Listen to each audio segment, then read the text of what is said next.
Salut les gars, comment vous allez? Aujourd'hui, on va pouvoir se poser et regarder un petit peu ce qui s'est passé au WCQ Noise où j'ai été, mais de manière un peu plus générale. Il y a Chippy à côté de moi qui fait n'importe quoi. Et sinon, au YC Sydney aussi. Donc ça va être vraiment cool, ça va être vraiment sympa. J'ai déjà vu la finale du YC Sydney, parce que je voulais savoir à peu près sur quel genre de niveau on était, savoir si c'était intéressant ou non d'en parler. Et la finale est vraiment intéressante, donc on va déjà pouvoir parler de la finale. Voilà, je sais pas à quel point est-ce qu'on aura le temps de tout couvrir ou pas. Je sais pas à quel point est-ce que sur les events dont je viens de parler, le coverage il a été bon. Je parle au niveau des listes disponibles ou pas. Je sais que pour Sydney, ça a commencé déjà à être communiqué, mais pour Noise, je sais pas encore. Ça va ou quoi, Cover Style, Hérétique, Mrock, Drask, Brian, comment vous allez les gars? Hop, attends, je setup 2-3 trucs qui en est bon. Tac, tac. Pendant il y a pas eu. Il y a eu pas mal de deck profile déjà upload. Ouais, ça c'est cool, et puis ça veut dire qu'il y a les résultats sur Yu-Gi-Oh! Pro, j'imagine. Non, je sais pas. Non, je sais pas. On va voir un Mirror Magnum Warrior, ça va être magique. Ouais, je te jure, je te jure. Que le top 8. Ouais, c'est ça le problème, c'est que sur Yu-Gi-Oh! Pro machin, il y a que les top 8, c'est chiant sur les WCQ. Alors que là, il y a 650 joueurs, on aurait bien aimé avoir le top 32. Yo, est-ce que tu avais pu t'expliquer au fait sur ta take contre les gentils mégalithes? Va te faire foutre, Usa. Va te faire foutre, Usa. Pourquoi est-ce que vous voulez qu'on commence d'ailleurs? Ça ou quoi, Samy? Par quoi est-ce que vous aimeriez qu'on commence, les gars? Est-ce que c'est plutôt avec le Régio ou est-ce que c'est plutôt avec Sydney? Moi, en vrai, ça me va de commencer avec le Régio parce que on avait démarré par ça hier, vu que je vous avais fait mon report de mon régional. Mais Mais voilà, j'ai découvert que sur Pro, on pouvait extraire un PDF avec des proxys toutes prêtes à être imprimées à la bonne taille, vraiment le site grotesque. Ah ouais, je savais même pas. Comment les résultats sont entrés dans Yu-Gi-Oh! Je ne sais pas, les gars, je crois que c'est du travail de l'ombre, hein, de personne. Hein. Je sais pas comment les gens sont payés à faire ça, ou s'ils sont... ce serait dingue, mais peut-être qu'ils sont bénévoles. Moi, je pense que c'est des gens comme moi, enfin, les gars. Alors, juste pour revenir vite fait sur les résultats de ce double sécu, du coup. D'abord, tac, tac, tac, tac, tac. Noise. Nice, pour l'instant, les résultats qu'on a, c'est ceux-ci. Donc, c'est Mitsu qui a gagné avec Kevin Zuger, et la liste est disponible. Et sinon, dans le top 8, on a deux Yumi variantes. Tom Menzel, qui jouait Yumi Radiant Tribri, plus une version à la Christophe Leblanc qu'une version à la Kamal, c'est-à-dire avec moins de Radiant, plus d'Entrap. Et on a Tom Kleinberger qui jouait la version Yumi avec les nouvelles cartes bizarres. Et sinon, il y a un Dracotail, un Lunelight, un Magnet Warrior et deux personnes qu'on ne connaît pas pour l'instant, donc on verra à terme. Je sais de source sûre que il me semble que la seconde place, c'est un Radiant. C'est un Radiant parce que c'est un pote, c'est un Allemand, joueur allemand qui jouait Radiant. Ça, je suis sûr, mais le huitième, je ne sais pas du tout. Je connais pas. Bénévole plus pub sur le site, probablement. Ouais. J'aime beaucoup la liste de Kevin, j'ai joué un truc proche anime, ça tourne vraiment bien. La liste de Kevin? Ok, bah on va regarder. On va regarder. Il y a un serveur Discord pour partager les listes et sinon les gens scoutent les profils. Putain, stylé de ouf. Des DD en top 4 du YCS, ouais, ça on verra. Sinon, au global, moi dans cet event-là, j'ai trouvé que les bons joueurs étaient un peu sur tout et n'importe quoi. Je sais que Joshua Schmidt, était sur Mitsu et que ça s'est pas très bien passé pour lui. Il a fini en X5, je crois, ou en X4. Alors qu'il avait bien démarré le tournoi parce qu'il était en X1 round 5, je crois, ou un truc comme ça, et qu'il a gagné. Donc je sais pas trop comment est-ce que ça a pu tourner à la catastrophe de son côté. Junior, lui, il jouait Mitsu aussi. Il a affronté beaucoup de Radiant, il a fini par faire X3. Josh Kelly, elle a fait X3 Josh, mais il a pas eu de points. Ok. Bah, Josh a dû faire X3 avec un mauvais tie-break du coup, Schmidt, parce que je crois qu'il a terminé un truc comme 80ème, un truc comme ça. Josh Kelly a fait X2 avec Magnet Warrior. Là, je vous fais un petit pêle-mêle des gens que je connais. Je sais que Rico a fait X2 avec Malice. Je sais que El Madi a fait X2 avec Yumi Finsmith. Julius a fait X3 avec Yumi Finsmith. Qui d'autre dont je connais le résultat? Je crois que Yuna a fait X3 avec je sais pas quoi. Je crois avec Dracotail, une variante de Dracotail, je crois. Je sais que Emery a fait X2 avec une sorte de deck Fallen of. Enfin, c'est un truc bizarre, un peu en mode avec l'archétypal base et des Finsmith. Fallen Finsmith, je crois. Roselle jouait White Forest, je crois qu'elle a fait X3 aussi. X3 Emery? Je suis quasiment sûr qu'il a fait X2, hein. Parce que je crois qu'il a joué. Il a un rune en X1 ou alors il a été up paired. Est-ce que tu as déjà vu? Il y a déjà des Full Art Skate Striker, ils sont faits tout Konami performant. Ah, j'ai pas vu du tout les Full Art Skate Striker si vous avez envoyé, hein. J'ai vu ça profil il y a 10 minutes. Ah bah ok. Bon bah tu sais, il doit avoir été probablement up paired à la fin. Ok, Emery X3, ouais. Ok, pas mal.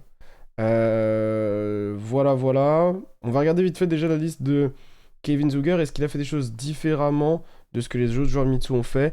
Et j'ai pas vraiment l'impression, parce que pour moi, ça ressemble à une liste Mitsu assez basique, entre guillemets. Juste le deuxième Futsu, qui est un peu étonnant, j'avoue, que ça m'étonne. Habituellement, c'est plus, si on veut voir une rituel en plus, c'est souvent le troisième Murakumo qu'on voit, plutôt que le deuxième Futsu. Ensuite, on parlera un peu d'actualité avec ce qu'Arafa a envoyé. Mais sinon, c'est une liste assez basique avec la vision, le MST, les quick spells à la droplet, superpo, call by. Il y a le Nib main parce qu'il fait une loupe galant granite, que moi je trouve pas mal, mais en soi je suis pas sûr que ce soit obligatoire pour gagner des games de first, et Nibiru est pas exceptionnel en second, donc en soi c'est largement cuttable je pense. Il y a les Fallen aussi, donc en vrai c'est une liste assez basique, hein. Je pense que Junior joue un truc dans ces eaux là aussi, je pense que Josh joue un truc dans ces eaux là aussi. Ça a pas forcément réussi à tout le monde, je trouve que Mitsu c'est un deck qui peut vraiment hit or miss, parce que bah, en fonction des match-ups que tu affrontes et des dice que tu gagnes, je trouve pas que le deck soit exceptionnel en second, honnêtement. Je le trouve même plutôt faible en second. Sinon, bon, bah, il joue le package Saint-Azamina avec toutes les targets super poly possibles, quasiment, sauf celle contre Vanquish. Et voilà, Albion, Ecclesia pour les Fallen. Ça ressemble à un extra deck Radiant en fait, hein. Il joue Mitsu à la manière dont il jouerait Radiant. Sauf qu'évidemment, t'as moins de problèmes versus la Entrap avec ce deck-ci qu'avec Radiant, ça c'est sûr. Par contre, à l'inverse, t'as peut-être un second qui est quand même moins flexible, plus de difficultés au global. Pas double mirror. Pas double mirror, les gars, c'est un truc qui est fait spécifiquement par Samir. Moi, que je peux comprendre, même si je me suis jamais forcément intéressé à comment est-ce qu'il le justifiait lui. Moi, je peux le comprendre parce que je trouve que voilà, c'est une carte qui en second à hard draw n'est pas horrible parce que démarrer avec mirror et forcer les interactions dessus, c'est meilleur que de se faire interrompre sa magie rituelle. Ah d'ailleurs, il joue que deux rituels. Ah là, je suis un peu étonné de ça, hein. J'avoue, deux rituels spell, je suis choqué en vrai. Ah, ça m'étonne énormément. J'ai pas vraiment de justification. Il devait avoir juste pas assez de. Je sais pas. Il estime peut-être qu'aujourd'hui c'est une carte qui est trop souvent morte, tout simplement, et qu'il veut y accéder, non pas l'art draw. Bon, en vrai, c'est très louche, hein, je vais pas vous mentir, j'avoue que ça m'étonne beaucoup. Surtout dans un format où pas ça, il y a drôle. Multiplier le nombre de magies rituelles que tu peux hard draw, c'est quand même très fort. Et dans le side, sinon, on est sur un truc assez basique, hein, honnêtement. Dans le card pool, Purulia, Droll, H, c'est des cartes qu'on voit souvent. Impulse, pareil dans ce deck. Et après, un Nib supplémentaire, un Phaser, un Shifter et une out pour les Luna.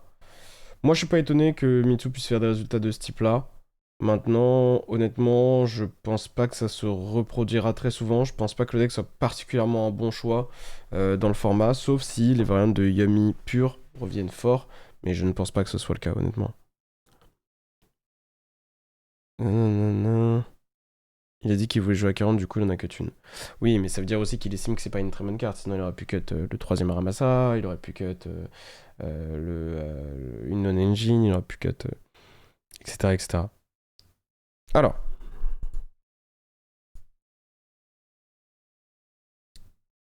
tac. Ça, c'est ce qu'on m'a envoyé du coup par rapport à l'actualité, si vous voulez qu'on en discute rapidement. On va pas en parler 10 ans, mais juste pour vite fait couvrir le sujet. En gros, il y a déjà des annonces sur les prochains sets et du coup avec des overframes un peu spéciales. Donc là, en l'occurrence, il y a une overframe pour, Skate Striker, et ça c'est Widow Anchor. Et la deuxième, à ce qui paraît, ce sera Linkage. Bah, la carte est magnifique, hein. Ça ne nous concerne pas, on l'aura pas avant très longtemps, je pense. Mais ça arrivera forcément au bout d'un moment en TCG. Moi, je trouve la carte très belle. Maintenant,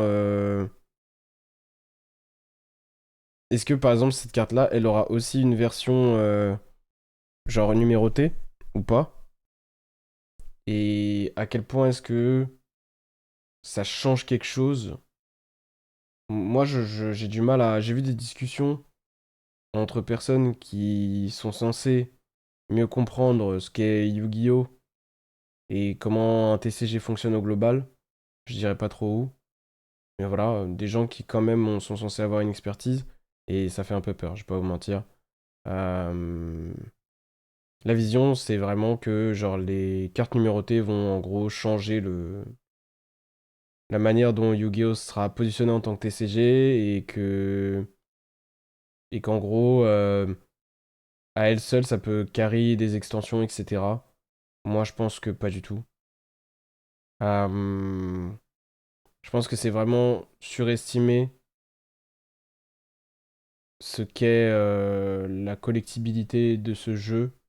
Je pense que peut-être les premières vagues parce que c'est tout nouveau et parce que ce sera des Dark Magiciens, des Blue Eyes, des trucs comme ça.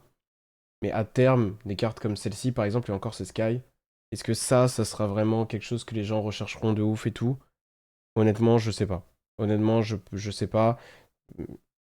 Moi, si je suis joueur Sky, par exemple, j'aimerais beaucoup avoir cette carte-là dans mon deck, ouais.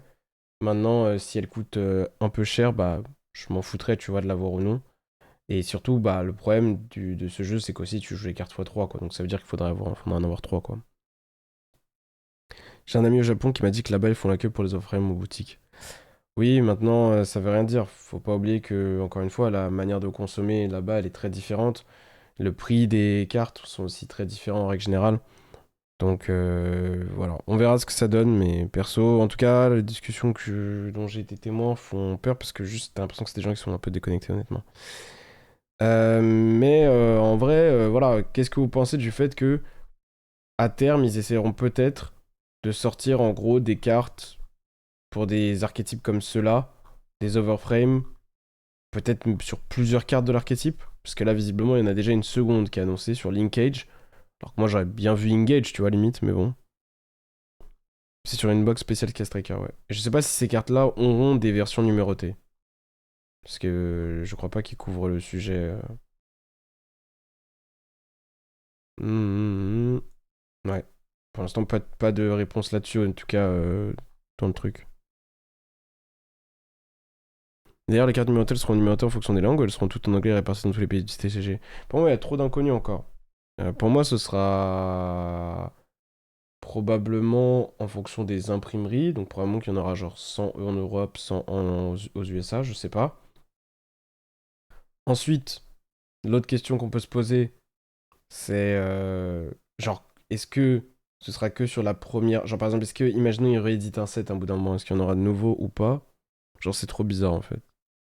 Parce que moi, je pense qu'aujourd'hui, Konami en est à un point où ils éditent un set et ils n'arrivent pas à tous les vendre. Je sais pas si vous voyez ce que je veux dire. En gros, genre, imaginons que Konami, je sais pas, je dis une bêtise, ils impriment l'équivalent de cartes pour 100 displays. Je dis une grosse connerie, hein. Aujourd'hui, je pense pas qu'ils en vendent 100%. Je pense qu'ils en vendent 60-80%. Donc, comment est-ce qu'on sera. Je sais pas. Les cartes numérotées, c'est une galère un peu. Je me rends pas compte actuellement, mais hâte de voir ce que ça donnera quand ça sortira. Et pourquoi le live Magnet Warrior? Je pense qu'aujourd'hui, on va peut-être aborder le deck rapidement parce qu'il sera peut-être dans les games qu'on va regarder. Et ça nous servira de base pour un live qui arrivera dans la semaine. Konami, ils s'en foutent de faire le service pour le moment. Mais après, on peut pas se plaindre non plus parce que c'est des bonnes choses. Faut juste voir dans quel contexte, tu vois. Après, ils en font beaucoup sur Sky, ça c'est sûr. Ok. On passe directement au duel ou quoi? On regarde d'abord un petit peu ce que ça a donné le YCS Sydney en termes de représentation, en vrai. C'est où déjà? YCS Sydney, YCS Sydney.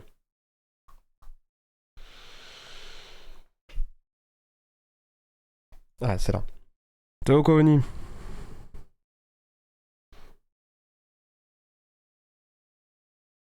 Est-ce qu'on a parlé des ligues des decks Mitsu Sky? Non, mais en gros quoi, il y a Camélia en gros. C'est juste ça, non? C'est quoi les cartes numérotées? J'ai pas suivi.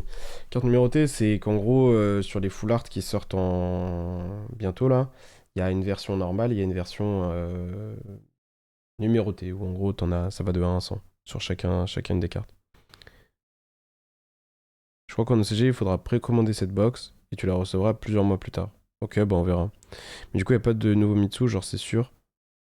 Bah frérot, genre, il y a les leaks, c'est des leaks. Genre après, c'est ce que c'est sûr, ça dépend à quel point tu fais confiance à ces leaks-là. Moi, j'aurais tendance à dire que je pense que c'est très très certain comme source.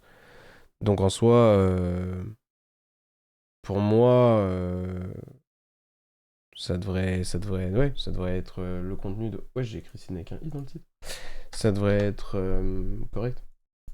Donc non, normalement, pas de nouvelle carte Mitsu, juste Camellia pour Sky, de ce que j'ai compris. Après, tu me demandes comme si je savais plus. Si elle dit pour Mitsu, ce sera d'abord en OCG. Non, mais en fait, quand les gens parlent de carte Mitsu, body, je pense qu'ils font tous référence à End of the Ruler, là, End of the World, ou je sais pas quoi. Ruler of the End World, ou je sais pas.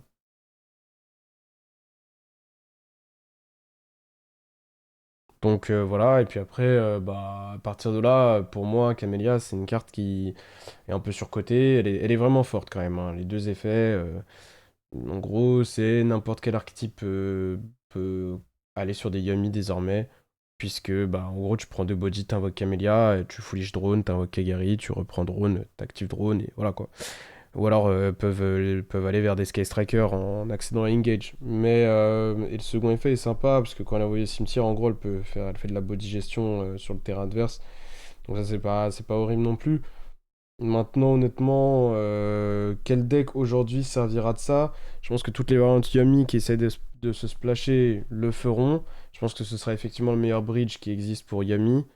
Maintenant, est-ce que ça change beaucoup le format? Je pense pas. Je pense que c'est plus une addition à ce qui existe déjà que quelque chose qui changera vraiment la manière dont le jeu est actuellement.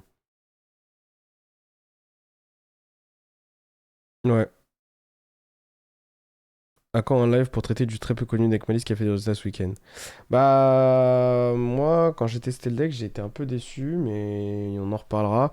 Et au final, je sais pas si ça a fait tant que ça de résultats ce week-end, hein. Au final, à Sydney, en tout cas, ça n'a pas été vraiment le mood, visiblement. Il y en a eu deux dans le top 32. Sachant que Sydney, c'était 750 joueurs. Donc Sydney, c'est à peu près le même nombre de joueurs en étant en YCS qu'un régio random en Allemagne. Ça fait plaisir en tout cas. Et on a Jesse Cotton qui a failli regagner le YCS euh, en finissant deuxième. Et on a eu une finale avec Dominique Italiano qui a franchement assez bien joué. La game elle est vraiment intéressante, dont la liste est assez basique, dans le sens où elle ressemble à beaucoup de listes récentes de Radiant, où une grande majorité des joueurs jouent ces pots d'extravagance qui sont pour moi débattables, plus que débattables même.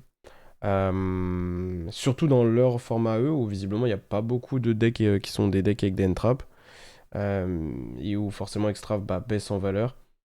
Mais du coup, voilà, au niveau de l'extra deck, il s'adapte en jouant 3 Albion, 3 fois l'Alien 2, mais visiblement ça l'intéresse pas de jouer plusieurs Totem Bird, là où je pense que c'est quand même très important, parce que quand ton extra bannit Totem Bird, t'as envie de mourir.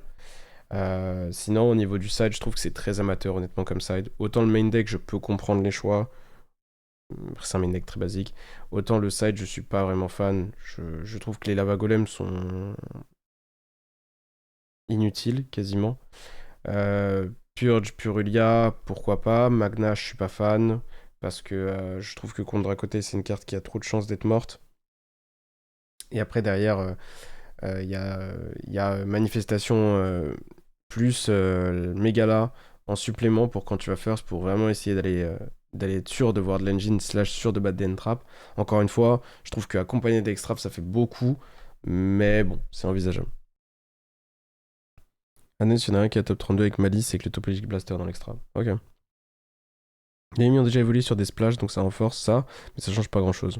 Ouais, je suis assez d'accord, honnêtement. Puis ça leur fait jouer des cartes qui de base ne voudraient pas jouer, comme Drone. Ça prend quelques spots d'extra deck et tout. Sachant qu'en gros, le bridge Tri-Brigade aujourd'hui, il a aussi l'avantage de donner du sealing au deck via les Tri-Bri. Là où le bridge Camellia, il donnera pas de sealing. Donc je sais pas à quel point est-ce que ce sera bien meilleur.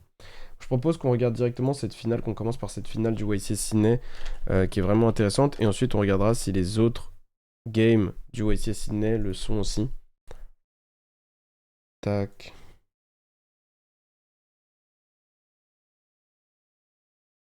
En ce moment, je trouve le deck Magnet incroyable. Bah, c'est super, ça, on fera un point dessus en plus dans la semaine. Alors, hop, hop, hop.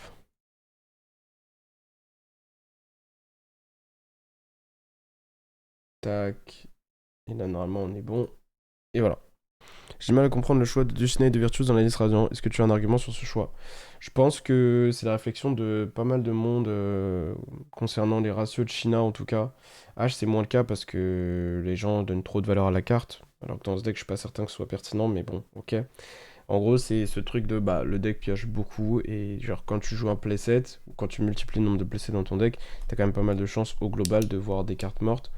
Je pense que c'est quelque chose qui est souvent fait dans les listes extraves pour essayer d'aller voir moins souvent des doublons. Problème d'extravagance pour moi dans le deck, c'est qu'au global, quand tu actives un extrave en allant second, là par exemple, lui il en joue 3.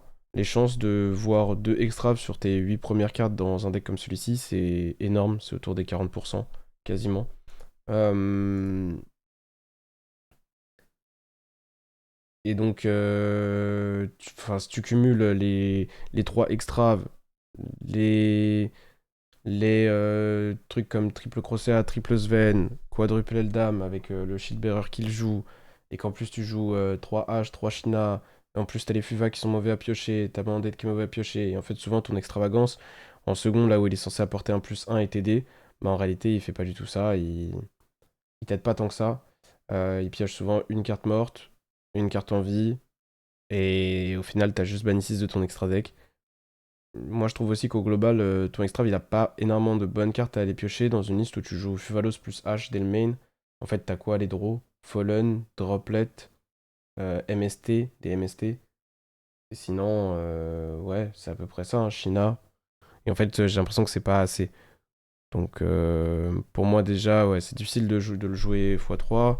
Je pense que c'est plus une carte que tu joues en 2 exemplaires et c'est difficile de le pairer avec H dans ton main. Je pense pas que tu puisses jouer extra H dans la même liste sans subir les mauvais aspects. Déjà que c'est dur à de pairer ça avec Fuva. En fait, c'est juste sur son rôle de second, c'est trop proche du vide en fait. Parce que ton deck d'engine, il a un. Genre, piocher plus de pièces d'engine n'améliore pas forcément ta capacité à remonter les boards.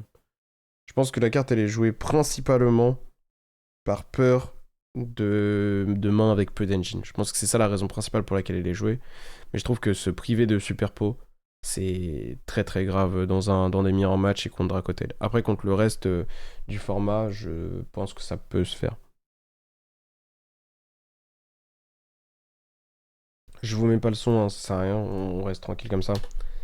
Euh, Voilà, après il y a des listes qui jouent sans Super Po et je peux comprendre, ça dépend aussi contre quoi tu joues. Je dirais qu'au global, tu vois, Super Poli, elle a quand même des mauvais match-up. Je trouve que contre Luna, je parle de Go second. Contre Luna, c'est pas terrible. Contre Sky, c'est pas terrible. Contre Vanquish, si tu joues pas la cible, c'est pas terrible. Et après, c'est quand même plutôt bon contre Mitsu, même si c'est pas la meilleure carte. C'est très bon dans le miroir de Radiant, c'est très bon contre Dracotail. Je dirais que c'est vraiment propre contre toutes les variantes de Yumi. Je dirais que c'est vraiment propre contre toutes les variantes de. Comment ça s'appelle ce deck? De Magnet Warrior ou de Finsmith au global. Je dirais que contre la version qui invoque. Les versions Diable Star qui invoquent. Genre des trucs comme White Forest, comme des trucs comme ça, c'est pas mal. Contre DDD, ça se débrouille. Contre Elvenot, c'est une bonne carte. Donc au global, je dirais que ça dépend vraiment des match-ups auxquels tu t'attends, tu vois. Ça vaut quoi, Cartana? C'est quoi la cible à Vanquish? Il y en a deux. Moi, ce que je préfère, c'est Flux, mais l'adversaire il peut jouer autour. C'est un rocher, il demande un rocher sur le terrain adverse, plus un terre de niveau 5 ou plus, je crois. En gros, le but, c'est de prendre Olysses ou plus rocher. Voilà. Euh... Alors, moi, honnêtement, le gars en bas, de par sa liste, j'aurais tendance à dire qu'il est pas très bon de base, mais en fait, moi je trouve qu'il a très bien joué lors de ce duel. Alors, probablement qu'il aurait pu faire certaines petites choses mieux, Mais je trouve quand même que les décisions, elles sont cliniques et elles sont rapides d'exécution. Pourtant, la liste, elle est pas terrible, je trouve. Mais genre, je trouve qu'il a mieux joué que la moyenne de ce qu'on voit dans les feature match. Et je trouve que Jesse aussi. Je trouve que les deux joueurs ont assez bien joué. Maintenant, Jesse, c'est pareil. Sa liste, elle est décevante parce que il subit les conséquences, je trouve, dans ce match, typiquement. Donc, vous allez voir. Dans les prochains jours, Max. Je sais pas encore quand, mais on communiquera dessus tranquillement. Donc, Dom, il start, il gagne le dé. Il va aller chercher Eldam et il se prend Droll. Ce qui est la pire situation pour un Droll côté Dom, c'est qu'en fait, bah, genre, il le prend sur une step qui est une step d'accès à ton engine. Donc là, c'est comme si, en gros, il s'était pris Mistaken Arrest, quoi. Dans le sens où, c'est pas comme si c'était pris Mistaken Arrest, mais dans le sens où il a rien développé du tout. Dans sa main, il a Champ, il a Eldam, il a Droplet, Fallen et H. Euh, et en fait, ce qui se passe, c'est qu'ici, tu as plusieurs options. Donc, je vais juste vous noter la main. Je vous la note en rose ici. Donc, Champ plus Eldam. Et en engine, il a H plus Fallen plus Droplet. Ok. Et en fait, ici, pour moi, bon, déjà, il a une très bonne main. C'est une très très très bonne main. T'as trois non-engines différentes, trois qui ont de la valeur en first de ouf. T'es très content d'avoir H dans cette situation. C'est très fort contre Dracotail. Fallen Droplets sont pas dégueulasses non plus, en tout cas pour Droplets surtout. Euh, Maintenant, la question c'est qu'est-ce que tu fais avec ton engine. Ici, ce qui est sûr, c'est que t'as deux options pour moi. Enfin, t'as plusieurs options, mais il y en a deux qui peuvent s'envisager. L'erreur, ce serait de faire champ, ajoute un nom et de te dire je vais spammer mes deux noms et faire un totem bird pour essayer de survivre le plus possible. Moi, je pense que c'est une erreur parce que les ranges que tu bats pas, ton totem bird, il t'aide pas vraiment à les battre. Je parle notamment des manières de fusionner qui seraient des monstres comme Femina, plus déjà des monstres dans la main de Jessie ou des trucs comme ça tu le battras pas de toute manière. Et surtout, en fait, tu crames tout ton follow-up. Donc, parce que tu n'auras plus de nom pour le tour d'après. Ça, c'est impossible à mon avis. L'autre option qu'il a, c'est de chaîner champ, et ça de pas chaîner champ, pardon. C'est de faire pause 3, pass turn, et de se dire, ok, c'est cool, mon champ, en fait, il me servira pendant le tour adverse de cost à ma droplet à un moment donné. Vous voyez.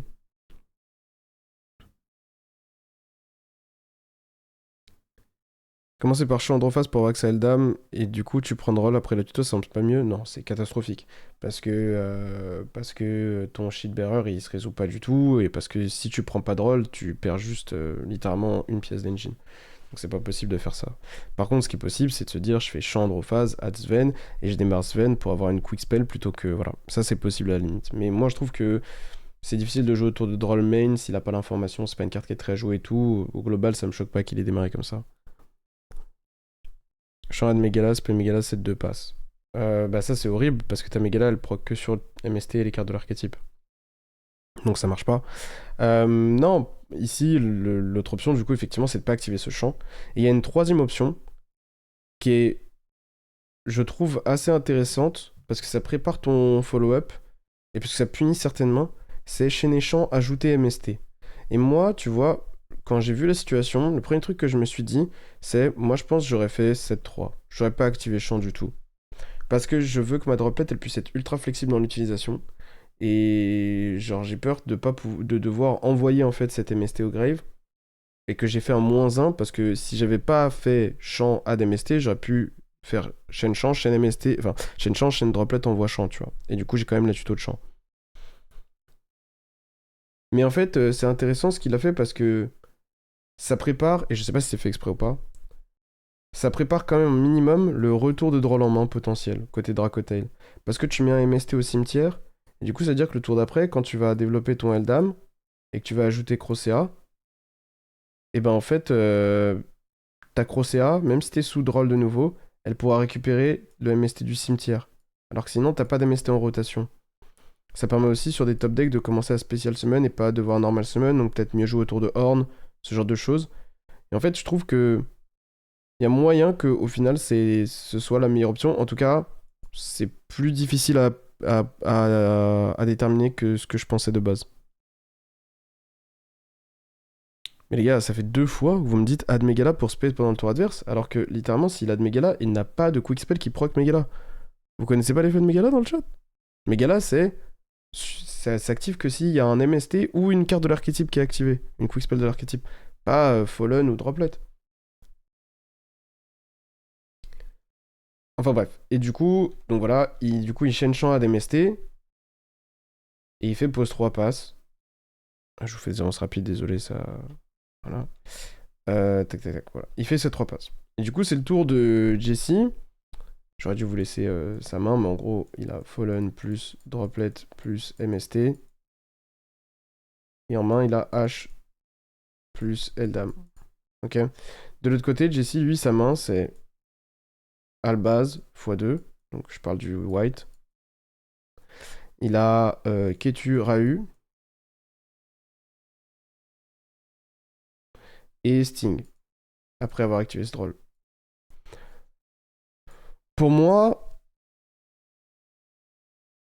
je vous lis en même temps. Pour moi, je pense qu'il pouvait mieux jouer que ce qu'il a fait, Jesse, mais c'est très difficile.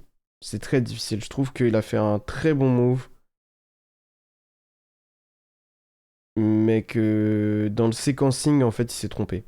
Je vais vous laisser un petit peu regarder comment est-ce qu'il a joué. Je vais décrire un petit peu ce qu'il fait. Et après, je vous dis ce qui, pour moi, aurait été le mieux. Et vous me dites ce que vous en pensez. Donc, en gros, il démarre avec Fallen of White. Il fait SP Fallen of White, envoie Albion. Il fait l'effet, ça se résout. Il invoque Incredible. Ici, côté Dom, on a plusieurs opportunités. On a plusieurs options, pardon.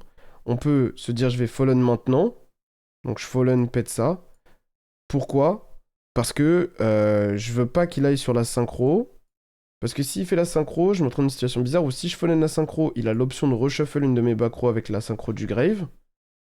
Et à l'inverse, si je la droplet, la synchro, bah je perds une carte déjà. Et en plus, je lui laisse la synchro en rotation. Donc, et je perds ma droplet pour quelque chose comme Norm Lucas ou quoi. Donc c'est chiant, tu vois. Donc ici, il a déjà une première interaction possible, Dom. Il décide de ne rien faire. Ce qui est, je trouve, soit une erreur de débutant qui a payé, soit c'est très bien joué. Pourquoi? Parce qu'en fait, ce qui se passe... Excusez-moi. Parce qu'en fait, ce qui se passe ici, c'est que Jesse, il va sur la synchro, il fait l'effet, il se prend Fallen en chaîne, donc il décide de Fallen Dom, et pas de Droplet, il garde sa Droplet pour plus tard. Je pense que Droplet l'effet de Albaz, c'est très difficile parce que, en fait, si tu Droplet l'effet de Albaz, déjà tu te fais punir par énormément de cartes, Cartesia, etc. Et en plus de ça, ou alors genre quelque chose comme Norme, hein, niveau 4. Et en plus de ça, ce qui est dur pour moi, c'est tu perds 2 cartes en fait. Genre, tu vas envoyer quoi avec ta droplet? T'as plus le champ. T'as plus le blockchain 1 champ, blockchain 2 droplet, envoie champ. Bref. Et du coup, il décide de monter sur la synchro. Ça se prend Fallen. Et en fait, Jesse, ici, il va décider de jamais faire l'effet de sa synchro du Grave pour toucher les back row. Pourquoi? Parce que il estime que le Albion dans le cimetière a trop de valeur. Pourquoi le Albion dans le cimetière a trop de valeur? Parce qu'en end phase, ça va être pose Fallen of White, enfin Fallen and the Virtuous, et que Fallen and the Virtuous, dans ce game state, c'est une pop, plus envoie Rinbroom, Rinbroom respect Fallen of White respect Ecclesian the Black Dragon, Ecclesian the Black Dragon peut du coup accéder soit à Cartesia, soit il peut accéder à Albaz le vrai, et du coup faire une fusion pendant le tour adverse. Et en fait, du coup, Jesse, dans cette situation, il estime que ça a pas assez d'impact de gérer une back row au hasard, sachant qu'il sait que l'une d'entre elles est MST, mais il sait pas ce qu'est l'autre. Et il va décider de garder ces cartes-là dans le cimetière, au global. Yo. Thanks, Farfa, thanks. Hey everyone, this is gonna be a French stream, I'm not gonna lie. Play the ZTK. Zero turn. What is a ZTK? Is it zero turn kill? Is it zero turn kill? Oui, oui. Yo. We were talking about the YCS Sydney final, which was very good, to be honest. I think both players played it kind of clean. It was very interesting. Oui, oui. Farfa, what the fuck were you doing? Why there was so many people on your stream? Is that an everyday, is that like any day in the life of Farfa? 900 people? He was streaming. Yeah, I guess. You made a ban list. What do you mean you made a ban list? Nous sommes tous des potes. You guys made a ban list? Like a custom ban list? You made the best ban list ever.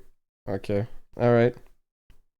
I'm gonna switch back to French, guys. I can't continue in English for the whole stream.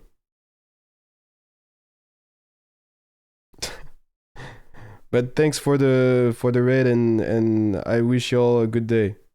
Thank you very much, guys. Donc en gros les gars, de son côté du coup, il décide de pas activer cette synchro parce qu'elle lui donne trop d'avantages. Le Albion plus la synchro dans le grève lui donne trop d'avantages et surtout, il estime que la Bacro, la seconde, l'inconnue, elle va pas lui faire si mal que ça. En fait, vous allez voir. Moi, je trouve que ça, c'est une grosse décision de la part de Jesse. Et je pense que c'est une décision correcte. Mais c'est très difficile à prendre. Et je sais pas comment est-ce qu'il a vu ça aussi vite, honnêtement. Je trouve qu'il a très très bien joué. Je trouve qu'il a très très très bien joué, honnêtement. Et donc, au global, il décide derrière de faire Ketu. Après avoir pas mal réfléchi quand même. Donc, c'est pas été simple pour lui de choisir ça. Et là, sur Ketu, l'adversaire, il décide de H. Et en fait, ce qui est étonnant ici, c'est que pour moi, c'est une hache qui est correcte, mais pareil, qui est pas si simple que ça. Tu peux te dire juste je la snipe, tant pis, genre dès qu'il active quelque chose que je peux hache, je le hache. Mais ici, le truc, c'est que en fait, il va aller vers un Lucias, potentiellement. Et genre, s'il va sur Lucias add Femina, bah, tous les mecs un peu nuls de la main, les Urg, les machins et tout, ils te foutent droit derrière. Et du coup, la Ketu vers Lucias, elle va t'obliger à droplet. Et je pense que c'est pas une bonne solution pour toi non plus. Surtout que maintenant qu'il a invoqué une synchro, il peut plus brander de fusion. Donc il y a que Rahu qui est une meilleure cible à H Blossom. Et donc pour toutes ces raisons, il décide de H, et je pense qu'il a raison. C'est une bonne décision. Il y a aussi le monde où Jesse a déjà plein de Dracotel en main, et où il va ajouter Femina. Donc je pense qu'au global, c'est une bonne décision de sa part. De H ça.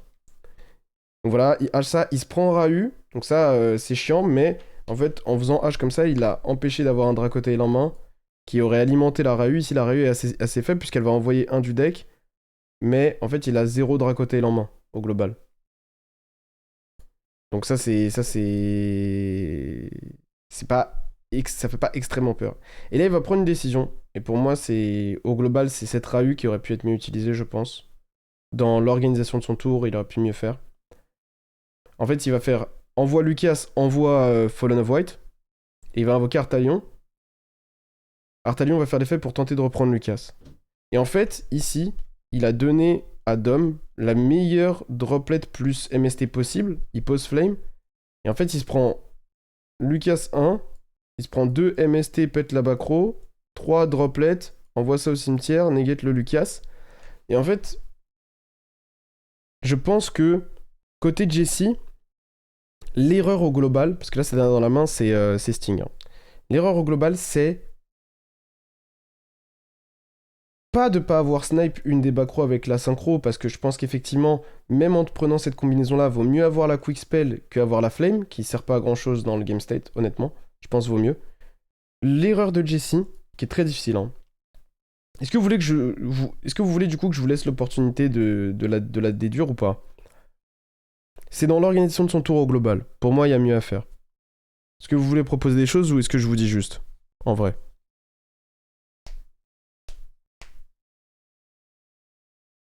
Dites-moi les gars. Est-ce que vous êtes mort, vous êtes fait envahir par les viewers de Farfa et vous êtes mort. Il doit tenter d'invoquer Arta plus tôt. Quand, dans ce cas-là? Il a déjà activé Rayu en premier. Non.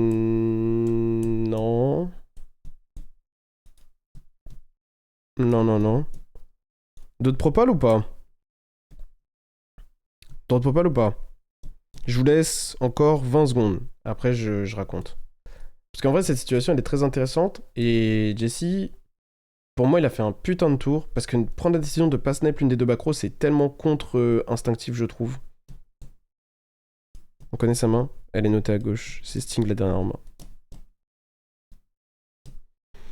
Pour moi, là où il fait une erreur, c'est que ce Lucas, en fait, il a aucune valeur, en fait. Ce Lucas, il a aucune valeur. Qu'est-ce qu'il va ajouter ici? Une Femina? Ok. Pourquoi faire? Vous voyez ce que je veux dire? Ce Lucas a pas de valeur. Et en fait, quand tu remarques que ce Lucas a pas de valeur, si ta Ketu passe pas, je pense que tu dois commencer par Ketu. Pourquoi ça change quelque chose? Parce qu'en fait, si tu commences par Ketu, que le gars H pareil, tu sais que tu vas pas avoir besoin de ta norme pendant ce tour.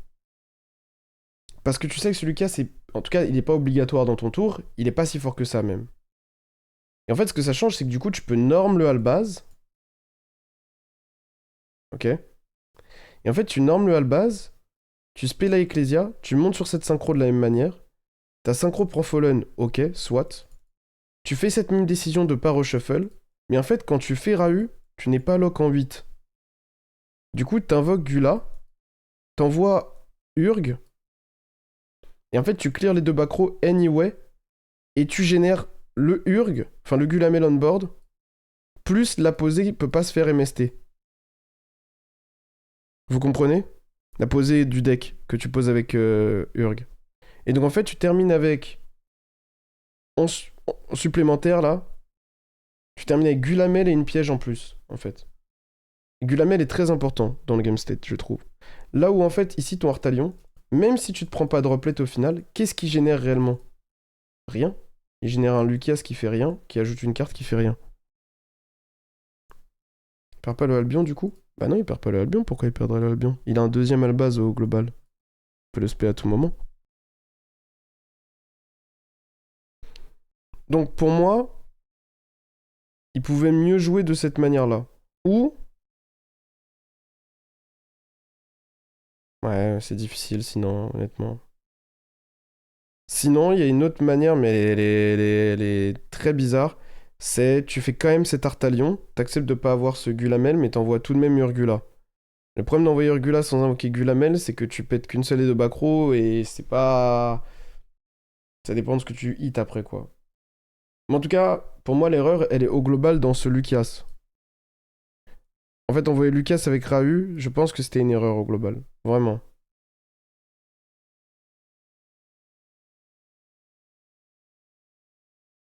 Mmh. Comment il a obtenu Lucas? Il l'a envoyé avec Rahu, il l'a récupéré avec Lucas. Avec Horta. Mais s'il fait Rahu de la main, il n'utilise pas le deuxième albaz. Bah, ça dépend comment est-ce qu'il s'organise dans son tour au global. Ça dépend comment est-ce qu'il s'organise dans son tour. Pour moi, il peut se débrouiller autrement. En gros, tu expliques qu'il faut start Ketu pour décider s'il a besoin de sa norme ou pas. En gros, il faut start Ketu, et après, une fois que la Ketu est faite, tu peux t'organiser différemment. Pour moi, il y a même un monde où, genre, du coup, tu ne fais pas cette albaz, genre cette step entre les deux, où si tu fais Ketu première action, pour déterminer si t'as besoin de ton Lucas ou pas, et que tu prends H, tu peux genre Rahu instantanément et te dire j'ai pas besoin de cette step à base qui de toute manière me sert à rien à ce moment-là, tu vois. Genre tu peux Ketu, summon, du coup ce Gulamel, menacer deux Bacro. C'est difficile pour l'adversaire de bien jouer dedans. T'envoies cette Urgula, il doit chaîner, sinon tu pètes 2. S'il chaîne pas, bah tu pètes 2. Donc en gros, c'est difficile ce qu'il va faire avec ses Bacro. Et derrière, tu summon des gars. Tu summon la Ecclesia qui te donne accès à la base pendant le tour adverse. Tu summon le Fallen of White de ta main. Tu rentres en battle, tu mets des dégâts. Et en fait, tu génères, encore une fois, comme je vous ai dit, ce qui est le plus important, c'est pas cette synchro là. Elle a servi à rien la synchro dans le tour. Elle a juste mangé Fallen dans la gueule et elle est restée au grave. Ce qui est important ici, c'est d'avoir l'accès à Fallen of Albaz, le OG, sur le board à la fin de tour. Tabacro qui se fait pas MST parce que tu menaces les deux posés avec Gulamel. Et Gulamel on board qui rend ta Sting meilleur pendant son tour. Donc pour moi, en gros, c'est une question de séquencing. C'est il aurait dû start Ketu. S'il start Ketu, il remarque que sa norme ne sert pas à grand chose. Et du coup, il peut faire le move Virgula au global. Le move Virgula Gulamel. Qu'est-ce que vous en pensez?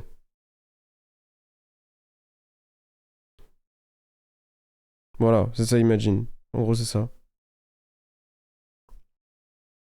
Pour moi, c'est ça qu'il aurait dû faire. C'est difficile, hein. Franchement, c'est difficile. Mais je pense que après réflexion, c'est ça qu'il aurait dû faire. Bon, est-ce qu'il aurait gagné? Je sais pas. J'aime beaucoup Biz, même si je pense qu'il y a un peu trop de decks. Du coup, il se fait punir, comme je vous ai dit, par MST plus Droplet. Et en plus de ça, du coup, il finit sur uniquement Sting plus Fallen. Pour moi, son Artalion Lucas, vous voyez ils ont rien fait en fait.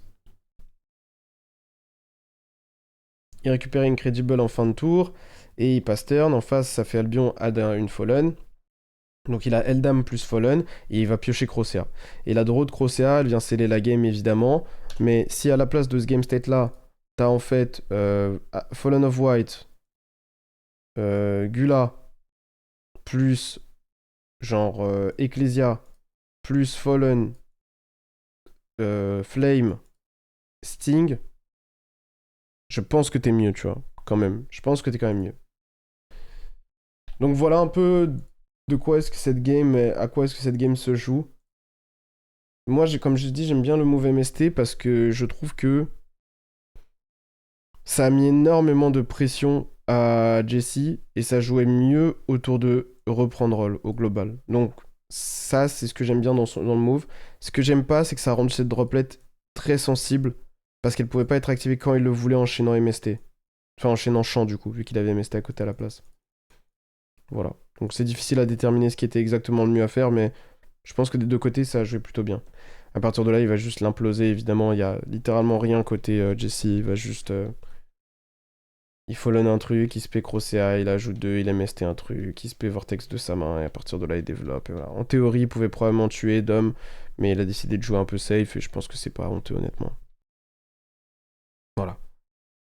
Il y a eu Fallen Reborn, Fallen Reborn, la Black Dragon, et derrière, il y a Vortex qui vient la trade, et il se paie Eldam, et Sven a 1, lien 2, etc. Il a gagné. Donc voilà pour le premier BO. Pour moi, c'est une démonstration de ce que Dracotail fait mal dans le jeu actuellement. Et de ce pourquoi, pour moi, c'est pas un excellent deck. En fait, tu as trop de cartes différentes dans ton deck qu'il faut combiner pour que ça se passe bien.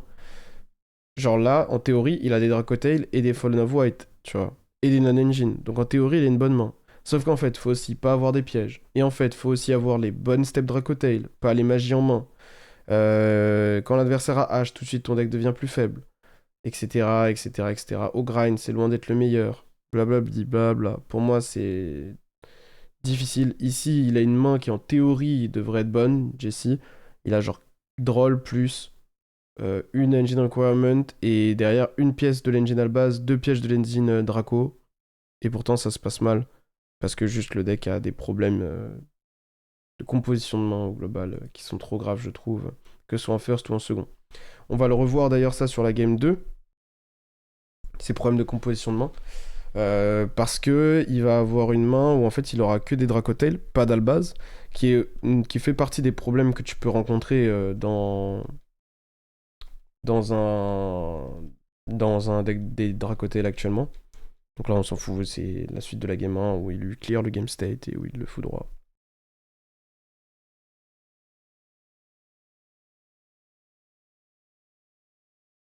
Mais je trouve quand même que Jesse a bien joué, tu vois.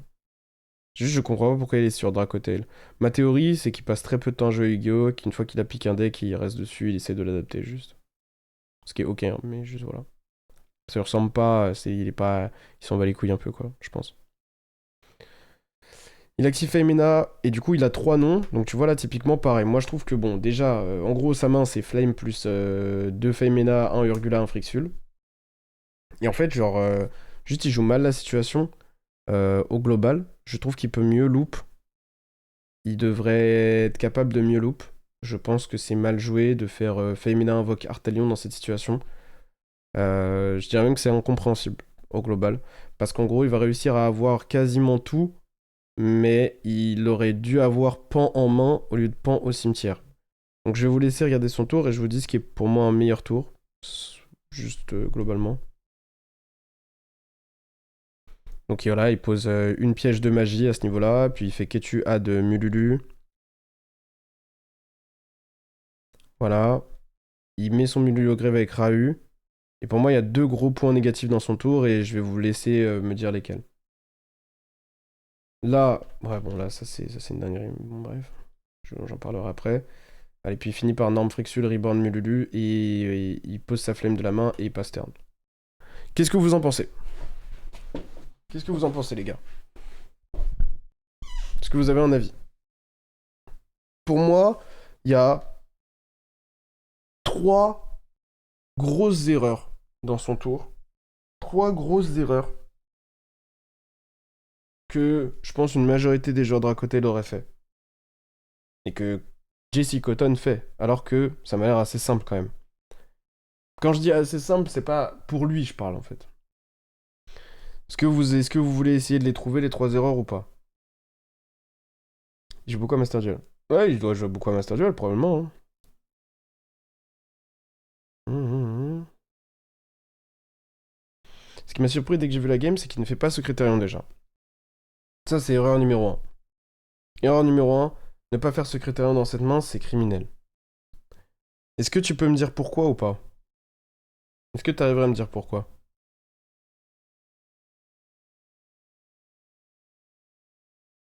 Genre pourquoi c'est grave ou pas?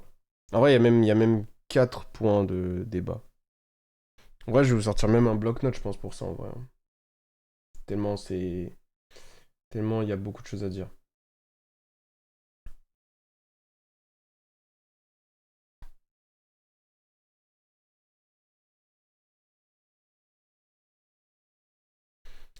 Je vous sors un bloc-notes.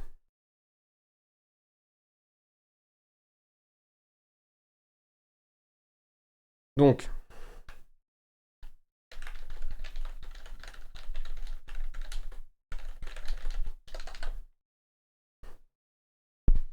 c'est quoi le débat? C'est quel est le meilleur tour qu'aurait pu faire Cotton dans cette situation? Sa main de départ, c'est double Femina, Frixul, Urgula, Flame. Il finit sur ça. Il posait là, il y a la flame de sa main, deux pièges du deck, une Rahu posée.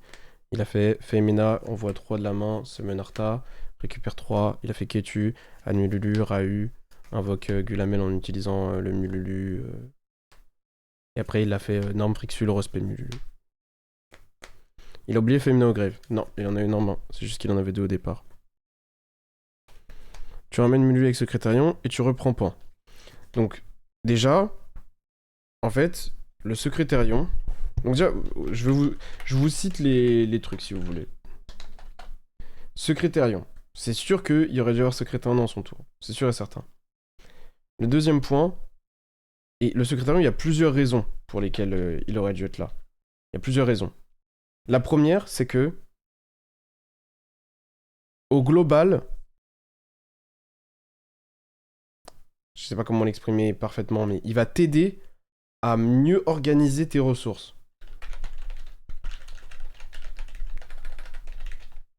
Parce que je veux dire par là, c'est que ça va être plus simple d'avoir Pan en main, au global. Ou on board, en tout cas en rotation. Voilà. Le deuxième point pour Secrétarion, c'est que il t'aide à jouer autour d'une carte très importante, c'est Magnamut. Qui devrait être un sujet à part entière, mais en vrai, je peux le lier à Secrétarion. Pour moi ici, il fait le pire tour possible dans Magnamut.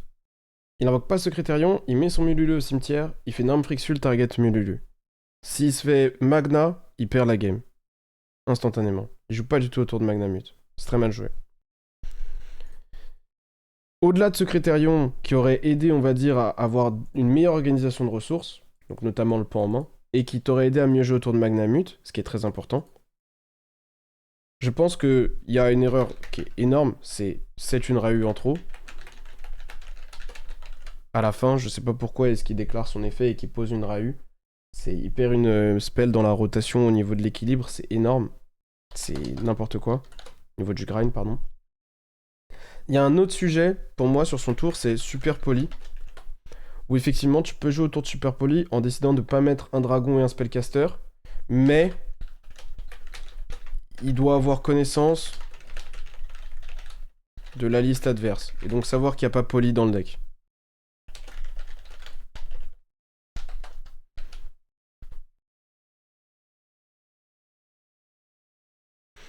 Donc ça, voilà. Est-ce qu'il y avait un autre point? Pour moi, c'est ça au global, les erreurs du tour. Comment est-ce qu'il doit faire du coup? Bah, c'est simple. Déjà, sa main de départ, je répète, c'est Fai, Fai, Frixul, Urg, Flame. Donc ça, c'est des trucs notamment, j'en profite, hein, c'est des trucs notamment qu'on traite dans HOTC. C'est des trucs, c'est impossible de faire cette erreur-là normalement. Tu peux pas, t'as pas le droit. C'est des erreurs qui sont trop liées à ton propre deck. Genre, c'est du travail en amont. C'est même pas, y a même pas d'interaction avec l'adversaire là. C'est vraiment juste toi et toi-même. Et en fait, ici, ta Femina, elle doit accéder à Secrétarium pour mieux jouer autour de Magnamut dans le match-up, ça c'est sûr et certain déjà. Et aussi parce qu'elle t'aide à mieux organiser tes ressources. Donc tu vas démarrer Femina. Tu as Femina, utilise probablement Frixul et Urg. Probablement, c'est débattable si c'est Frixul ou Femina que tu utilises de la main, en soi. Et tu vas invoquer Secrétarium. Ok. Ensuite, une fois que tu as fait ça, tu poses les deux spells. Ok. Ensuite, qu'est-ce qu'on fait? On va faire... Si on veut voir ce qui se passe avec la... au niveau de la H-Blossom adverse potentielle, on peut Rahu dès le départ. Parce qu'en fait, ce qui est important, c'est aussi de visualiser que tu as déjà une flame en main. Donc en fait, tu as besoin de résoudre que 4 noms dans le tour. Pas 5. Parce que tu as besoin de poser que 4 cartes, pas 5, puisque tu as déjà flame en main au de départ. Donc tu peux Rahu dès maintenant, si elle se résout. C'est pas grave de pas avoir Ketu avant, puisqu'en gros, bah, tu vas pouvoir utiliser la Femina de ta main et un nom du deck pour pouvoir poser les deux pièges que tu as dans le deck. Donc ici, tu fais Rahu. Rahu va summon Artha. Tu utilises du coup la Femina et un point du deck. Du coup, le Heart, il peut récupérer un. Je pense que ça changerait un Yellow, honnêtement. Je pense que ça changerait un. Le Heart peut récupérer un. Je pense qu'ici, tu récupères directement Pan. Parce que je pense que t'as pas assez de types dans le grave pour pouvoir récupérer Frixul. Sinon, tu vas avoir du mal à et summon Mululu, enfin, et résoudre Secrétarion et résoudre autre chose. Donc le Artalion reprend Pan. En vrai, il y a débat, attends. Parce que si ton Artalion reprend. Bon, ça, je suis pas certain si ton Artalion doit reprendre Pan. On pourra revenir après dessus. Et tu poses deux pièges. Ok. Une fois que ça c'est fait, tu peux Ketu pour Mululu. Tu peux Norm Mu. Tac, tac, tac, tac. Tac, tac, tac, tac. Ok. Tu peux Secrétarion. Donc là, dans le grave, t'as quoi? Parce que moi, je voudrais accéder à Gulamel en plus. Dans le grave, t'as Frixul, Feimena, Urgula. Je crois que c'est tout. On est d'accord. Et t'avais un pan. En soi, tu peux reprendre n'importe laquelle de ces cartes-là avec Artalion. Donc c'est quoi la meilleure option pour nous à partir de ce moment-là?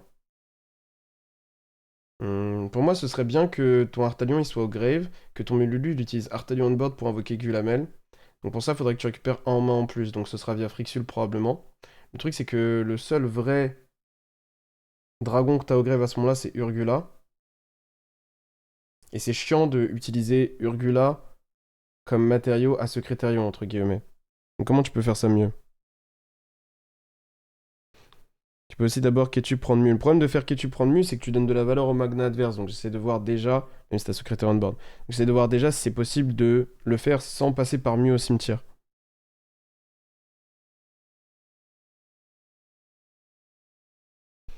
Peut-être que, vu que t'as deux féminins au grave, t'as quand même le droit de faire Artalion reprend. Ouais, non, ça changera rien. En fait, si tu veux faire un plus un en main, t'es obligé de mettre ce Mululu au grave, je pense, malheureusement. Le meilleur tour, c'est de finir sur Seal plus Mululu, sacré plus les pièges. Je pense que Seal, c'est peu joué, donc je l'ai pas pris en compte. Mais c'est possible de finir sur Seal, probablement.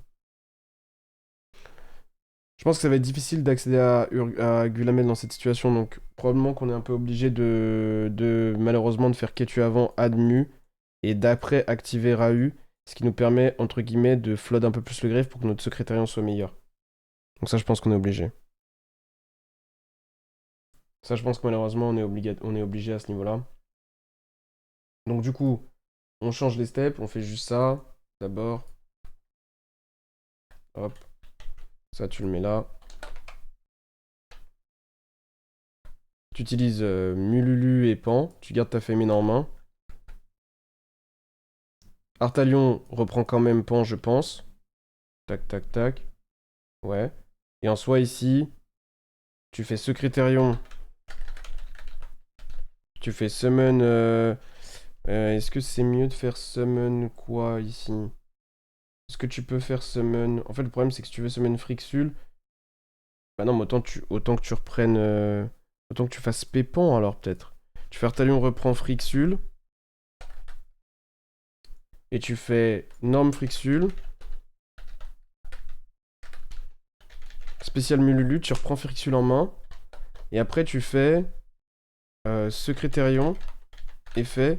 Summon Pan. Retourne une Femina. Et tu fais Urg. Retourne Femina, je pense. Ce qui te ferait terminer sur Muandef. Muandef, c'est mieux pour Eldam Battle. Ça te permet aussi d'avoir. Ah oui, tu fais Mululu effet à la fin, évidemment. Tu utilises ta Frixule de ta main et tout. T'as Art O'Grave. Art O'Grave, ça permet de mieux jouer, mieux trigger ce Gulamel. T'as une manière de trigger Gulamel supplémentaire quand il fait lien 2. Parce que quand il fait lien 2 à des stage, tu fais chaîne Artalion du Grave, chaîne Gulamel, pop lien 2. Il aura qu'une manière de mettre Mandate en rotation, c'est une quick spell supplémentaire. Voilà. Ensuite, t'as Pan en rotation. Alors que de base, là, il l'a pas. T'as joué autour de Magna.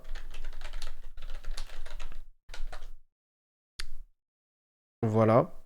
Et dans la main, t'as Femina plus. Plus c'est tout. À la fin de ton tour, t'as que Femina en main, je crois. Ou je dis une bêtise, les gars.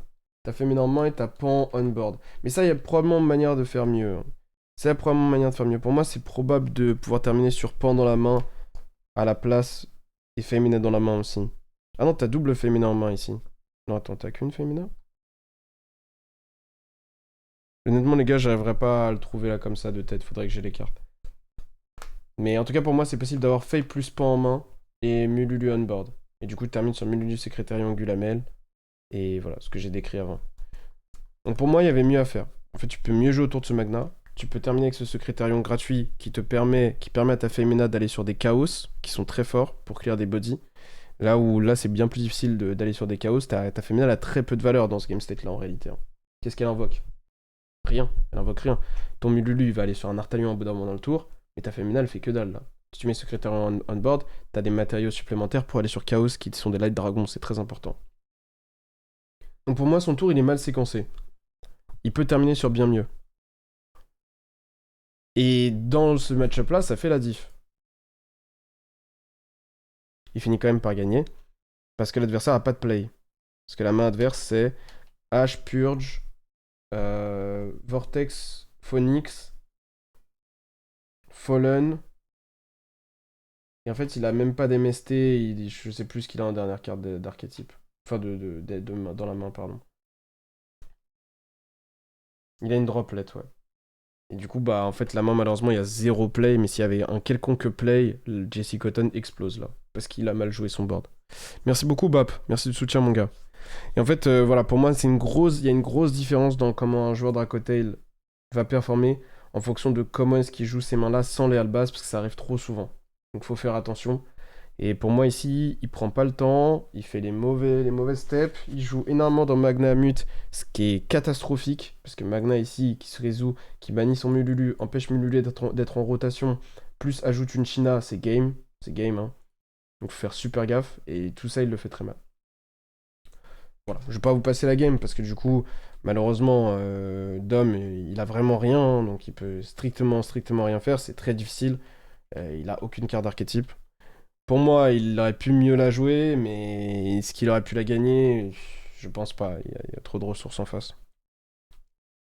Pas besoin de reprendre Frixus, tu utilises le deuxième féminin en début de tour. Oui, c'est vrai que là on terminait sur double féminin en main. Et qu'on aurait pu à la place de faire dans l'autre sens.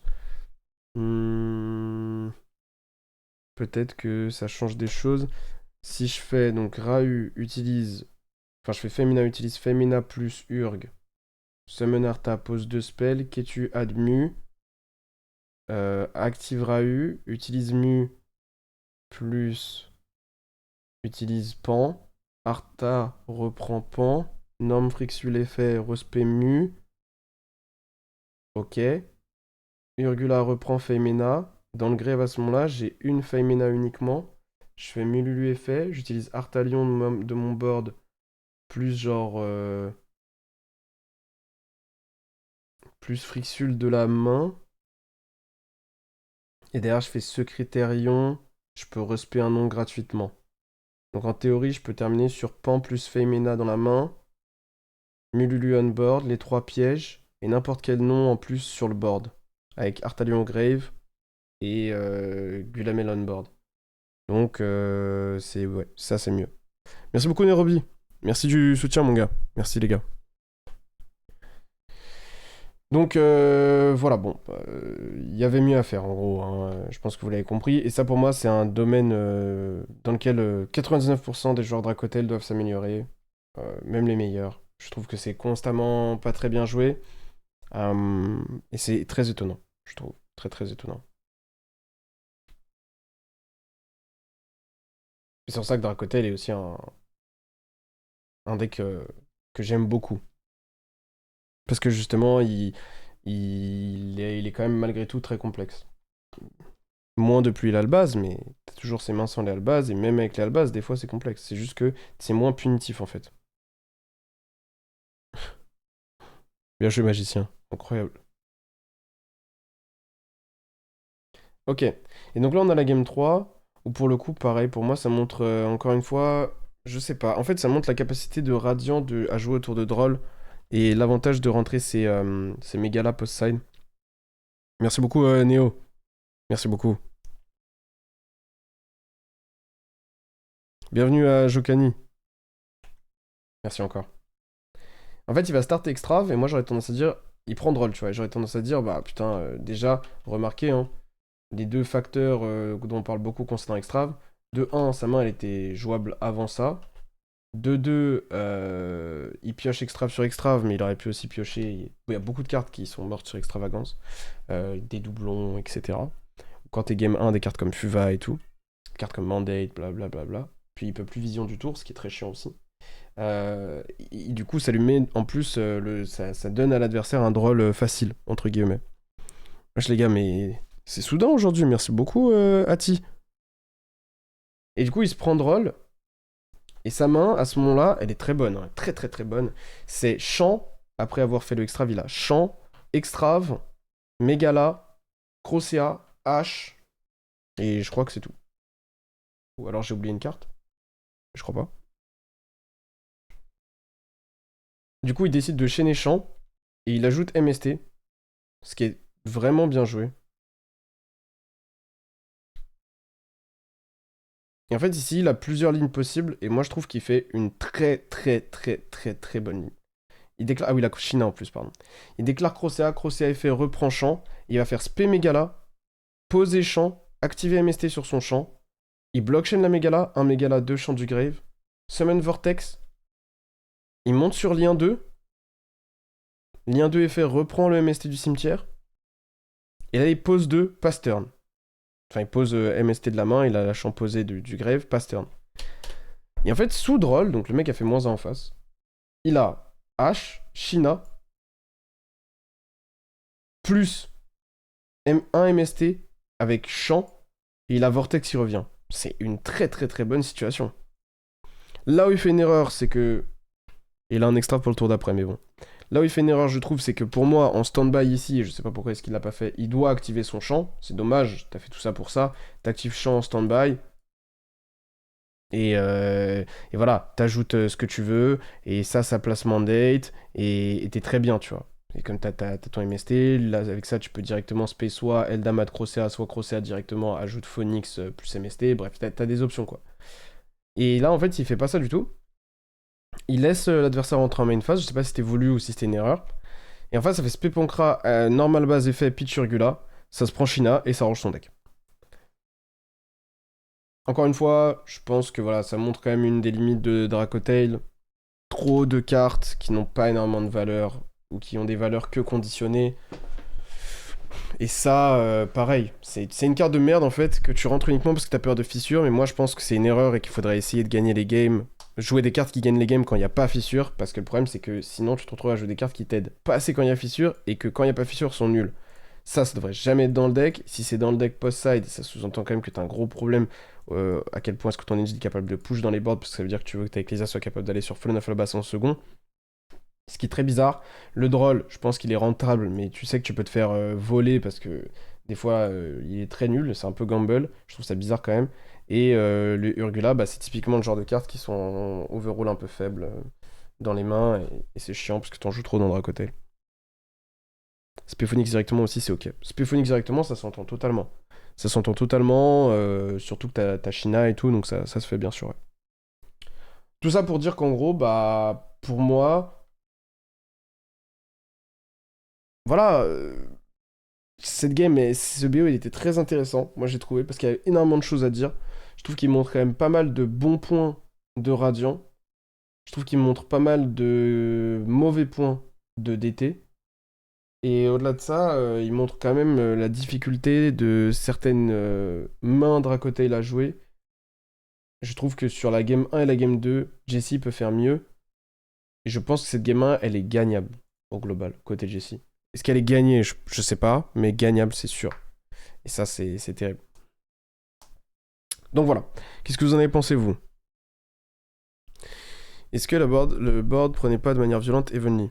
Alors si, mais tu peux pas y faire grand-chose dans Dracotail, et puis ça dépend ce que t'appelles de manière violente, parce que tu peux quand même activer tes pièges, donc rebounce des ressources, etc. Tu gardes Mululu sur le terrain, t'as dans la main Femena et tout, donc en fait le mec passe en main phase 2, t'as toujours des interruptions, t'es certain de t'es garanti de survivre. Je veux dire, il prend pas beaucoup plus Evenly qu'il prendrait Phaser, tu vois, ou autre chose. Donc c'est pas... Voilà. Parce que certes, la flame peut pas négater Evenly, mais dans ce deck-ci, de toute manière, tu joues beaucoup des MST et tout qui protègent tes plaies de flame. Pancra, vraiment, même pour Fissure, je comprends pas, il y a souvent Vortex Sunfield. Ouais, exactement, hein. Exactement. En fait, c'est du matrixage, en fait. Les gens essaient de gagner 100% des games. La réalité, c'est qu'il faudrait qu'ils essaient déjà de commencer par gagner les games où l'adversaire pioche pas de floodgate. Parce que souvent, il les gagne trop peu, ces games-ci. Et là, c'est ce qui s'est passé, tu vois. Il le met sous droll, donc il se met dans une bonne position. Mais derrière, ses non-engines se cumulent mal. Genre là, le Pancratops, il est très mauvais.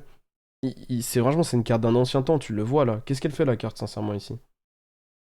Pas grand-chose. En gros, c'est une out à mandate un peu nulle. En gros, hein, concrètement. C'est une out à mandate un peu nulle. C'est chaud quand même. Genre, là, une Fallen serait meilleure. Il y a plein de cartes qui seraient meilleures ici. Une Poly serait meilleure, une Super Poly serait très bonne ici. Mais bon. Pourquoi on n'arrête pas de m'en dire du bien dans Dracotel? J'arrive pas à expliquer pourquoi il ne fait rien ou pas grand chose. Mais les gars, le problème c'est que Yu-Gi-Oh! Il y a un mal qui le ronge, c'est la réflexion par le résultat. Et en fait, il y a trop de facteurs qui viennent remettre en question cette manière de réfléchir au jeu, mais les gens ne le réalisent pas. C'est pas parce que Pancratops est dans beaucoup de listes qui font des résultats que par conséquent, c'est une carte qui a fait ses preuves. Non, c'est que c'est une carte qui a été choisie par beaucoup de joueurs. Est-ce que ça veut dire que forcément c'est un bon choix? Non. Si Pancra est dans une majorité des sides, alors Pancra sera dans une majorité des résultats faits par Dracotail. C'est juste... c'est basique, quoi. Pour moi, c'est pas exceptionnel. Maintenant, il a très peu de flexibilité. Son utilité en battle phase, il est conditionné par le fait de sacrifier sa battle, ce qui est catastrophique. La carte en soi, elle couvre pas énormément de match-up de manière positive. Je pense qu'une carte comme Super Po serait meilleure, parce que dans ce match-up-là, c'est un peu meilleur déjà. Et puis dans le match-up contre Yami au global, c'est une très bonne carte aussi. Donc, moi, je ne sais pas pourquoi tout le monde joue l'ancien Albaz. Certes, ça améliore le second et le grind, mais ça tue ta stabilité. Ouais, c'est sûr que c'est pas une carte qui est exceptionnelle à hard draw. C'est sûr et certain, maintenant, c'est comme d'hab. Les gens ont besoin de ces interruptions supplémentaires. Moi, honnêtement, je saurais pas dire si c'est meilleur avec ou meilleur sans. Moi, j'aurais tendance à dire que je pense que Dracotel peut se débrouiller sans la carte. Le seul setup où c'est vraiment un plus, c'est quand tu prends Fuva, probablement. dans certaines mains. Et encore, je suis pas sûr que ce soit nécessaire. Est-ce qu'il y avait du Yami en top? Bah pas tant que ça en vrai. Pas tant que ça. Mais ça veut rien dire. Les gars, c'est pire que l'Amérique du Sud, hein, Sydney. Voilà. Ensuite, il y avait une game où c'était le top 4. On a vu les deux top 4. Jesse Cotton contre DDD. Bon, il n'y a pas grand chose à dire, honnêtement. C'est DDD, quoi. Voilà. Lui-même, il sait pas trop comment il est là et de ses propres mots sur Twitter. Et sinon, il y avait Radiant contre Vanquish. Ça, je voulais absolument le regarder avec vous parce que c'est un match-up qui est très difficile, je trouve, pour Radiant et j'aimerais savoir comment est-ce qu'il a gagné. Quand je dis très difficile, attention les gars, c'est pas très difficile. C'est si tu perds le dé, ça peut être dur. Mais je veux dire, c'est l'un des pires match-up pour Radiant, sachant que Radiant a que des bons match-up quasiment, donc c'est par ça que j'entends quoi. Ok, donc on va regarder ça ensemble. Et donc il perd le dé en plus, donc c'est bien, c'est dans la situation qu'on voulait voir le plus. Et moi j'ai trouvé ça grave stylé qu'il y ait des mains sur, enfin des caméras sur les mains plutôt que sur les joueurs, parce que je m'en fous de voir la tête du gars, même si en vrai j'aime bien en plus, mais voilà. Par contre voir les manteaux comme ça, je pense que c'est pas mal en vrai. Parmi les games de Radiant des YCS, c'est une des rares games où j'ai l'impression que le joueur l'a bien joué, a eu des choix plutôt bons, etc. Non mais le gars a fait des bons choix au global. Moi j'aime pas sa liste, mais je trouve que son technical play avec le deck il est propre, franchement. Et c'est rare quand même que sur ce live je vous dise du positif du technical play de certaines personnes ou quoi ou qu'est-ce. Souvent, il y a beaucoup d'erreurs, ce qui est normal. Mais là, je trouve que sur la finale, en tout cas, il l'a très bien joué. J'ai hâte de voir ce que ça donne sur ce top 4. J'essaie de regarder la main là-haut, mais je comprends pas cette carte, la première là. Quelqu'un a une idée? En tout cas, là, il y a H. J'ai l'impression que c'est Lupis le premier. H, terrain. Purulia, je pense, ou Fuva, je sais pas. Probablement Fuva dans Vanquish. Et ce qui a l'air d'être Izuna. Il y a Izuna, terrain. Il y a moyen qu'il brique en vrai, hein. Il y a moyen qu'il brique ici. Je me rends pas compte, ça va dépendre de cette première carte. Dominique, de son côté, il a Extrave Champ. Extrave Champ. China, je crois. Non, il a Élation.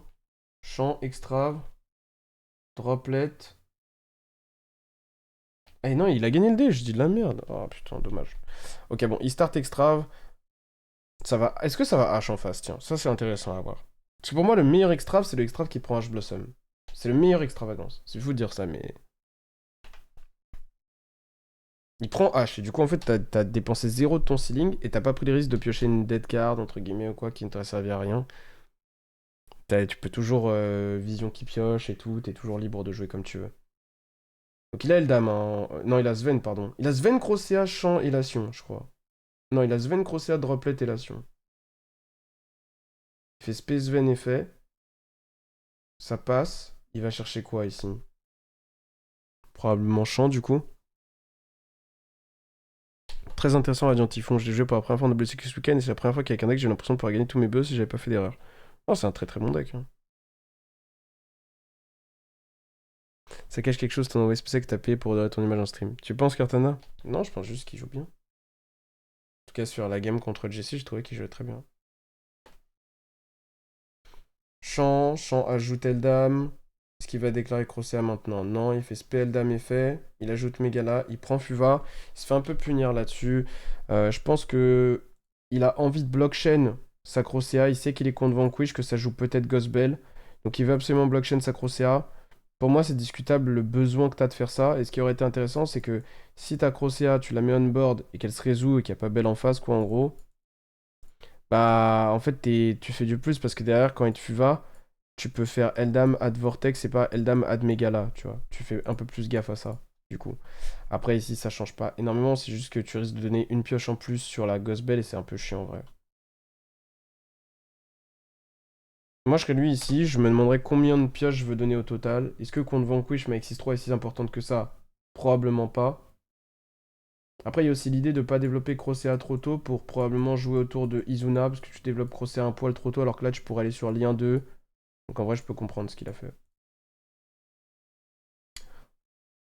Ouais, si tu développes pas de. Si tu prévois de pas développer Dixis, tu fais juste lien 2 ici et c'est très bien.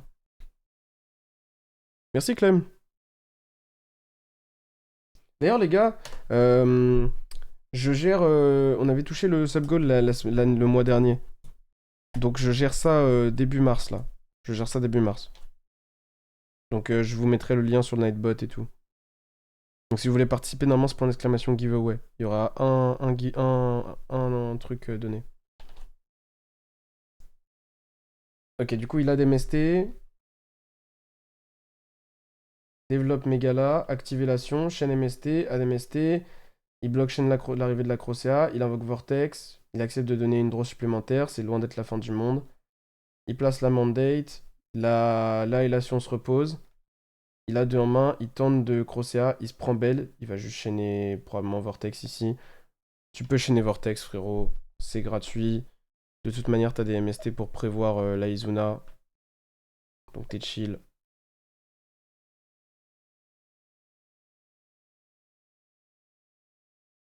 Il a décidé de negate, effectivement. Il ajoute MST plus. Alors là, ça va probablement être vision. Je vois pas pourquoi est-ce que ce serait pas vision. Ouais. Et alors là, la question, c'est qu'est-ce qu'il va faire? Il active sa vision. Sachant que dans la main, à ce moment-là, il a MST, MST, droplet. Ah, moi, je suis pas fan d'activer vision ici. Mais en fait, lui, il se dit j'ai trop de backrow. Donc autant que je vision draw. En plus, il a deux H de Chine à aller dig. Donc il est content de faire ça.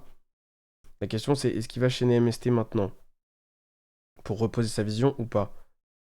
Moi, je pense que ça se fait de chaîner son MST ici. Mais bon.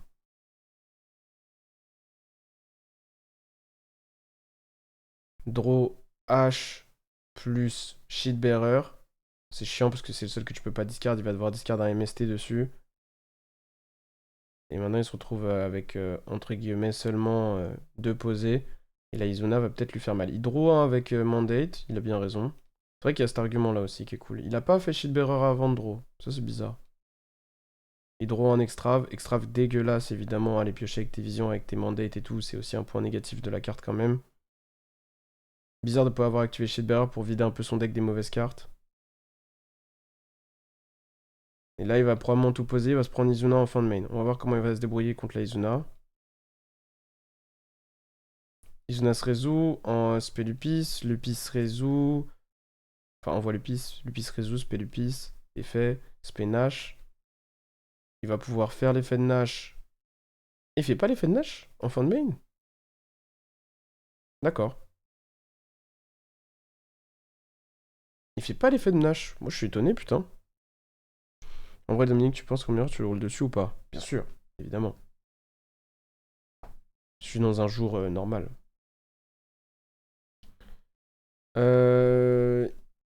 Ok, là du coup, il l'a laissé rentrer en main, ça summon c'est Nash, qui est indestructible par effet de carte. En fait, il veut monter sur un Zeus. Là, il est inciblable, indestructible. Car il veut avoir 4 matos Zeus. Ouais, je peux comprendre le 4 matos Zeus. Mais c'est juste que Nash absorbe Vortex, je trouve que c'est très fort. Mais je pense qu'il veut garder l'inciblage, en fait, de Lupis. C'est vraiment, il a pour but de faire un Zeus inciblable ici. C'est surtout pour le Lupis en matériel, je pense, qu'il veut faire ça. Ça développe en face. Et en fait, ce qui est très fort, c'est qu'il a droplet, hein, tout simplement. T'as vu la sacoche Kuribo, elle a rejoint le décor, ouais. Elle est avec nous maintenant. Ça va ou quoi, Yeska? Du coup, il le laisse aller sur Zeus, mais en fait, il a droplet tout le long. Chaîne Vortex pour negate. Du coup, il veut lui forcer la chaîne de Zeus. Moi, ça, j'avoue, là, je comprends pas bien. T'as droplet. Tu fais juste droplet, envoie un monstre, et tu negates ça. Pourquoi tu veux lui faire utiliser absolument tous les matos? C'est pas très utile. Je pense qu'il se dit, en vrai, il se dit, au cas où, imaginons il y a une carte qui fait dodge Zeus, parce que là je peux envoyer qu'un, donc je vais envoyer un monstre pour pas qu'il puisse rechaîne Zeus. Imaginons du coup, il a une magie qui pop son propre Zeus, ou une magie qui l'envoie en cost, ou un truc bizarre comme ça. Il va faire attention peut-être. Ou alors il se dit, j'enlève les deux matos supplémentaires pour que pendant mon tour il puisse pas Zeus, au cas où si mon Vortex quitte le terrain et tout. Bon. Après ici, il a gagné, hein, donc je pense qu'il fait juste le premier play qu'il trouve gagnant, il se prend pas la tête et il a bien raison, honnêtement. Ou alors, voilà, il droplet même pas au final. Du coup, il va droplet le Razon à la place, ce qui en soi est très bien aussi. Il aurait pu se débrouiller autrement. Il fait Razon effet, sa chaîne mandate draw, ça montre un Jiao, le Jiao là va pouvoir se spé, mais si c'est terminé, hein. De toute façon, il a aucune chance de remonter le board au global. Notre ami Vanquish, c'est impossible. Bon, moi, ce que je trouve marrant, c'est que bah, encore une fois, Bell qui montre sa limite, hein. Ici, c'est un peu honteux, quoi. Le 2 cartes combo a joué autour de Bell littéralement parfaitement sans faire exprès. La hache a été trade dans le extra, pas sûr du play, mais bon, ok. Et la Izuna qui n'apporte strictement rien dans le match-up quasiment. Très difficile à mettre en place avec la mandate et les MST. Je trouve ça dur. J'aime bien l'idée de garder la droplet pour Razen. Ça change vraiment rien, malheureusement. Tu devrais voir Magnetoire aujourd'hui. Non. Je vais pas voir Magnetoire aujourd'hui, mais dans les prochains jours, ouais. Hop. Ok. Là, on est sur Sydney pour l'instant. Donc, on finit Sydney, tranquille, et on voit après. Tu crois le match-up Vanquish est favorable pour Radiant? Je pense que le match-up Vanquish est favorable pour Radiant parce que je pense que, dans un sens, Vanquish peut perdre contre Radiant qui go au second.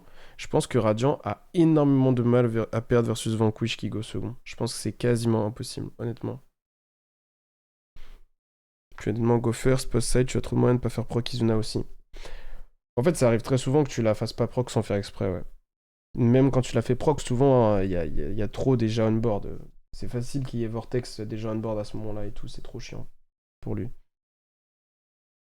Un board Radiant full qui peut le remonter. Le miroir, Dracotail peut avec des bonnes mains, mais c'est difficile. Des variantes de Yumi plus d'autres archétypes combinés, Yumi Radiant, Tribri.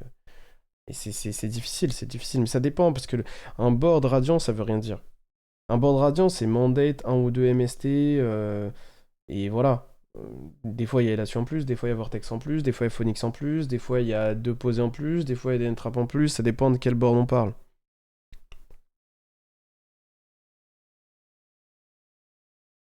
Donc ça dépend.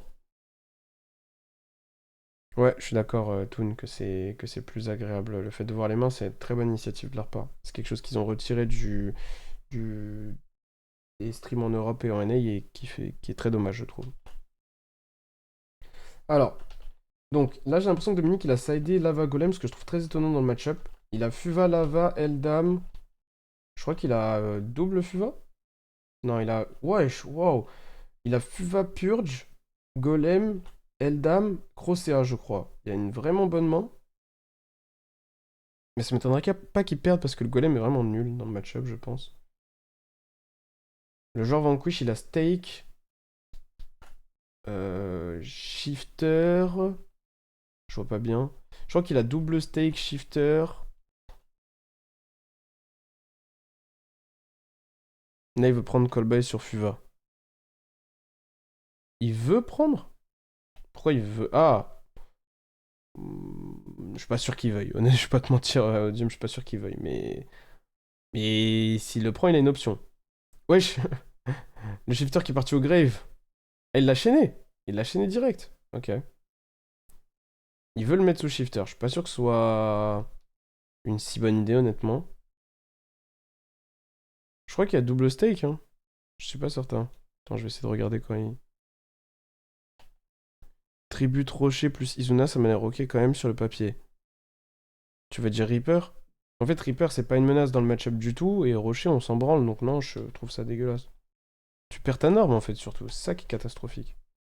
Tu te rends pas compte. Donc là, il y a Madlove qui tente de se résoudre. Est-ce qu'il va interrompre ça?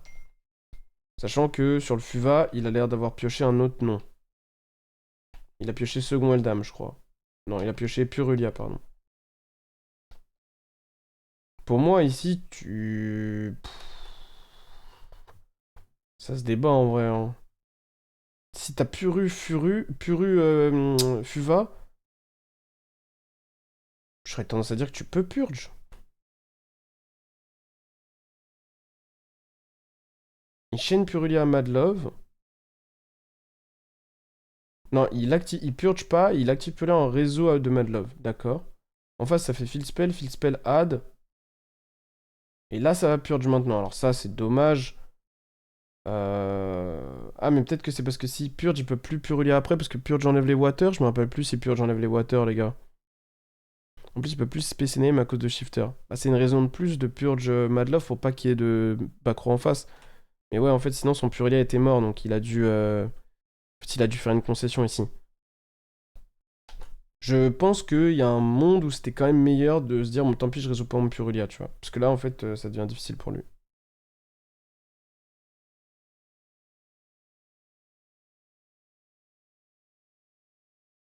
Ok, en face, ça fait pose 1 pass turn. La Madlove remonte à cause de Stake Your Soul, ça a Draw Vision. C'est très très fort de Draw Vision ici. Le problème, c'est que voilà, bon, là, le Lava Golem, déjà, euh, qui se combine mal avec les Charmy, qui se combine mal avec les Entrap, bah, c'est juste logique. Et quand le mec fait full board, est-ce que ton Lava Golem t'aide? Non. Je pense que vraiment, ce qui te fait mal, c'est les ressources qu'il a en rotation et pas du tout la body présence. Il y a rien qui t'embête sur son board en réalité. Je pense que Lava Golem est une très mauvaise idée. Et ici, maintenant qu'il est sous shifter, il se retrouve à devoir composer avec un Purlia qui a pas de draw, donc il a que 4 en main. Eldam crossé à vision, ça reste très convenable. Il devrait pouvoir s'en sortir en vrai. S'il fait vision ADMST, il a MST la première back row, réseau Crocea. Si Crocea se résout, ADMST plus 1, MST le terrain. Derrière, il développe, il peut tuer même. Mais bon, en vrai, peut-être que le meilleur move, c'est commencer normal dame. Parce que si tu fais bait la back row, ça te permet de derrière tranquillement jouer en vrai. Je pense que tu dois start normal dame, il y a trop d'imperm dans les decks adverses.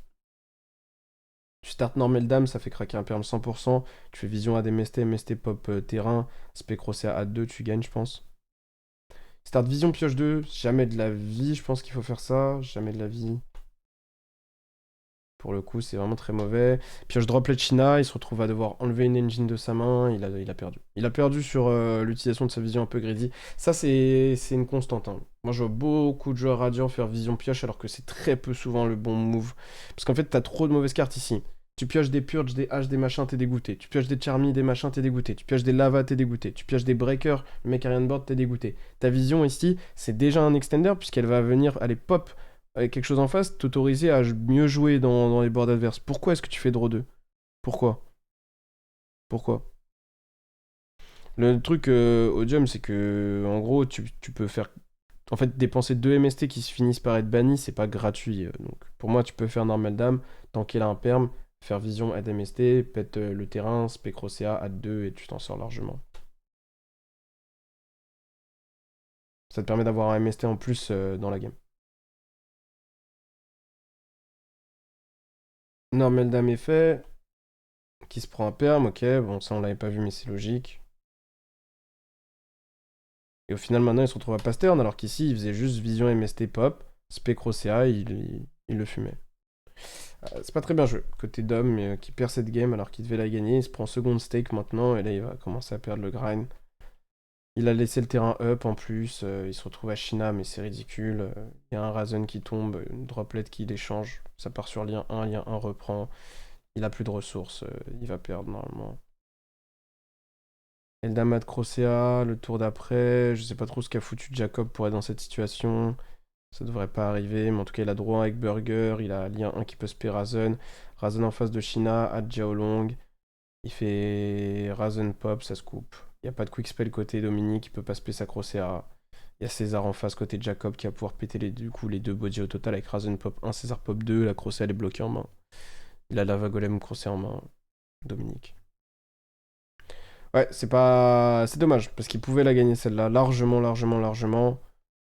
Et il a déconné.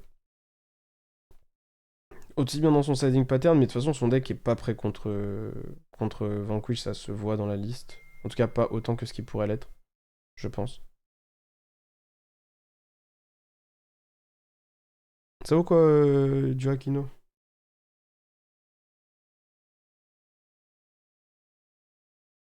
Ok. Et on est sur la game 3. Du coup, il y a Shieldbearer, Call by Vision, Fallen, Shina. J'ai dit Shina ou pas? Je crois que c'est ça, sa main. Il commence par Shitbearer, il va ajouter tranquillement Eldam en face. Pas de drôle, le Eldam prend un perm. Ça va chaîner Fallen. Alors c'est quoi la dernière du coup de la main là? On voit bien pendant une seconde. J'arrive pas à savoir c'est quoi le monstre, les gars. Je crois que c'est Shina, mais je suis pas sûr. En tout cas, la Fallen qui trade dans la 1 moi je trouve que ce deck s'en sort beaucoup mieux contre les Entrap que ce que les gens veulent nous faire croire. Les Fallen sont très fortes contre Veiler, Imper, Mourner. Les Shina sont très fortes contre Mourner, Veiler. Euh, Là en plus, lui il joue des extraves. En plus, il joue des Megala post-side. Je pense vraiment que son deck est exceptionnel en first au global. Ce qui peut être chiant dans une liste comme ça, c'est de te prendre Purulia, quoi. Quand même. C'est quoi les meilleurs free spots pour Radiant contre Vanquish Canine? Bah ça va dépendre si on parle... En fait, il y a plein de trucs vraiment jouables qui sont très forts, mais le problème, c'est qu'il faut que ce soit bon de manière générique aussi et dans une game 1, quoi. Une bonne liste Radiant contre Vanquish, c'est sans les China et Super Poly. Bah, je dirais que Super Po peut être considéré comme une carte qui est plutôt bonne si tu joues les targets pour. Euh, Après, China, c'est vraiment pas terrible, hein. C'est vraiment même plutôt dégueulasse. Je pense que H est ok. C'est un peu. C'est juste parce qu'il faut des cartes qui soient bonnes contre le. Enfin, ok contre le reste aussi en même temps. Je pense que le Performapal, là, Rainbow, il est vraiment très fort contre Vanquish. Je pense qu'il devrait être joué aussi bien first que second, post-side. Voilà. La Crosséa qui se résout pas, qui se prend belle. Il va chaîner Callby probablement ici, non? Et en fait, là, il se fait punir de ouf. Jacob, parce qu'on a vu dans sa main qu'il avait H en plus de Bell. Et s'il avait H sur Crosséa, il aurait pu Bell le callby. Mais là, il peut plus Bell le callby. Il va en faire des cauchemars, le frérot. Et du coup, c'était bien China dans la main de Dominique. Donc, Dominique qui avait que vision pour jouer si Jacob avait gardé sa Ghost Bell pour callby. Il avait plutôt H7 Crosséa. Mais après, je comprends l'envie de vouloir garder H pour autre chose. Et Bell, la Crosséa, totalement compréhensible. Difficile de jouer autour d'une carte comme callby qui est une one-of. Ça dégoûte un peu. Space Vein effet, il va ajouter champ. Là, ça se prend H, ok. Lien 2 ADMST. Activision. Ici, je pense qu'il va piocher, il a raison. Parce qu'il veut mettre des magiogreffes pour mandate. Parce qu'il a pas trop de cartes, de bonnes cartes dans la main. J'aurais fait la même. De quoi? Belle la Crosséa? Ouais, bah, je pense qu'on aurait tous fait ça. Malheureusement, là, c'est chaud, hein. Il a double MST, H, Shina, Eldam. Il va pitch Eldam. Non, il pitch un MST. Il estime qu'MST est pas terrible, il veut du follow-up. Et derrière, il fait mandate de pioche 1. Il pioche un extrave. C'est vrai que ça arrive quand même souvent. Ah non, il pioche pas extrave, je dis de la merde, je crois. Je sais pas ce qu'il pioche. J'ai l'impression qu'il a les mêmes cartes avant dans la main. Je suis fou ou quoi? Je crois qu'il a double Eldam dans la main. Il a pioché un autre Eldam. Double Eldam, Shina, H, MST. Pose MST, Fallen se repose en une phase, pass turn, Rota qui est start. Alors moi, franchement, si je suis lui, sincèrement, je MST negate. Il faut MST negate ça. En feu, ça lui servira quoi qu'il arrive. Même s'il fait Norm Razen derrière, tu peux le H et tu gagnes. Genre, juste MST negate le genre. Il décide de H le Rota. Bon, ça peut s'entendre aussi.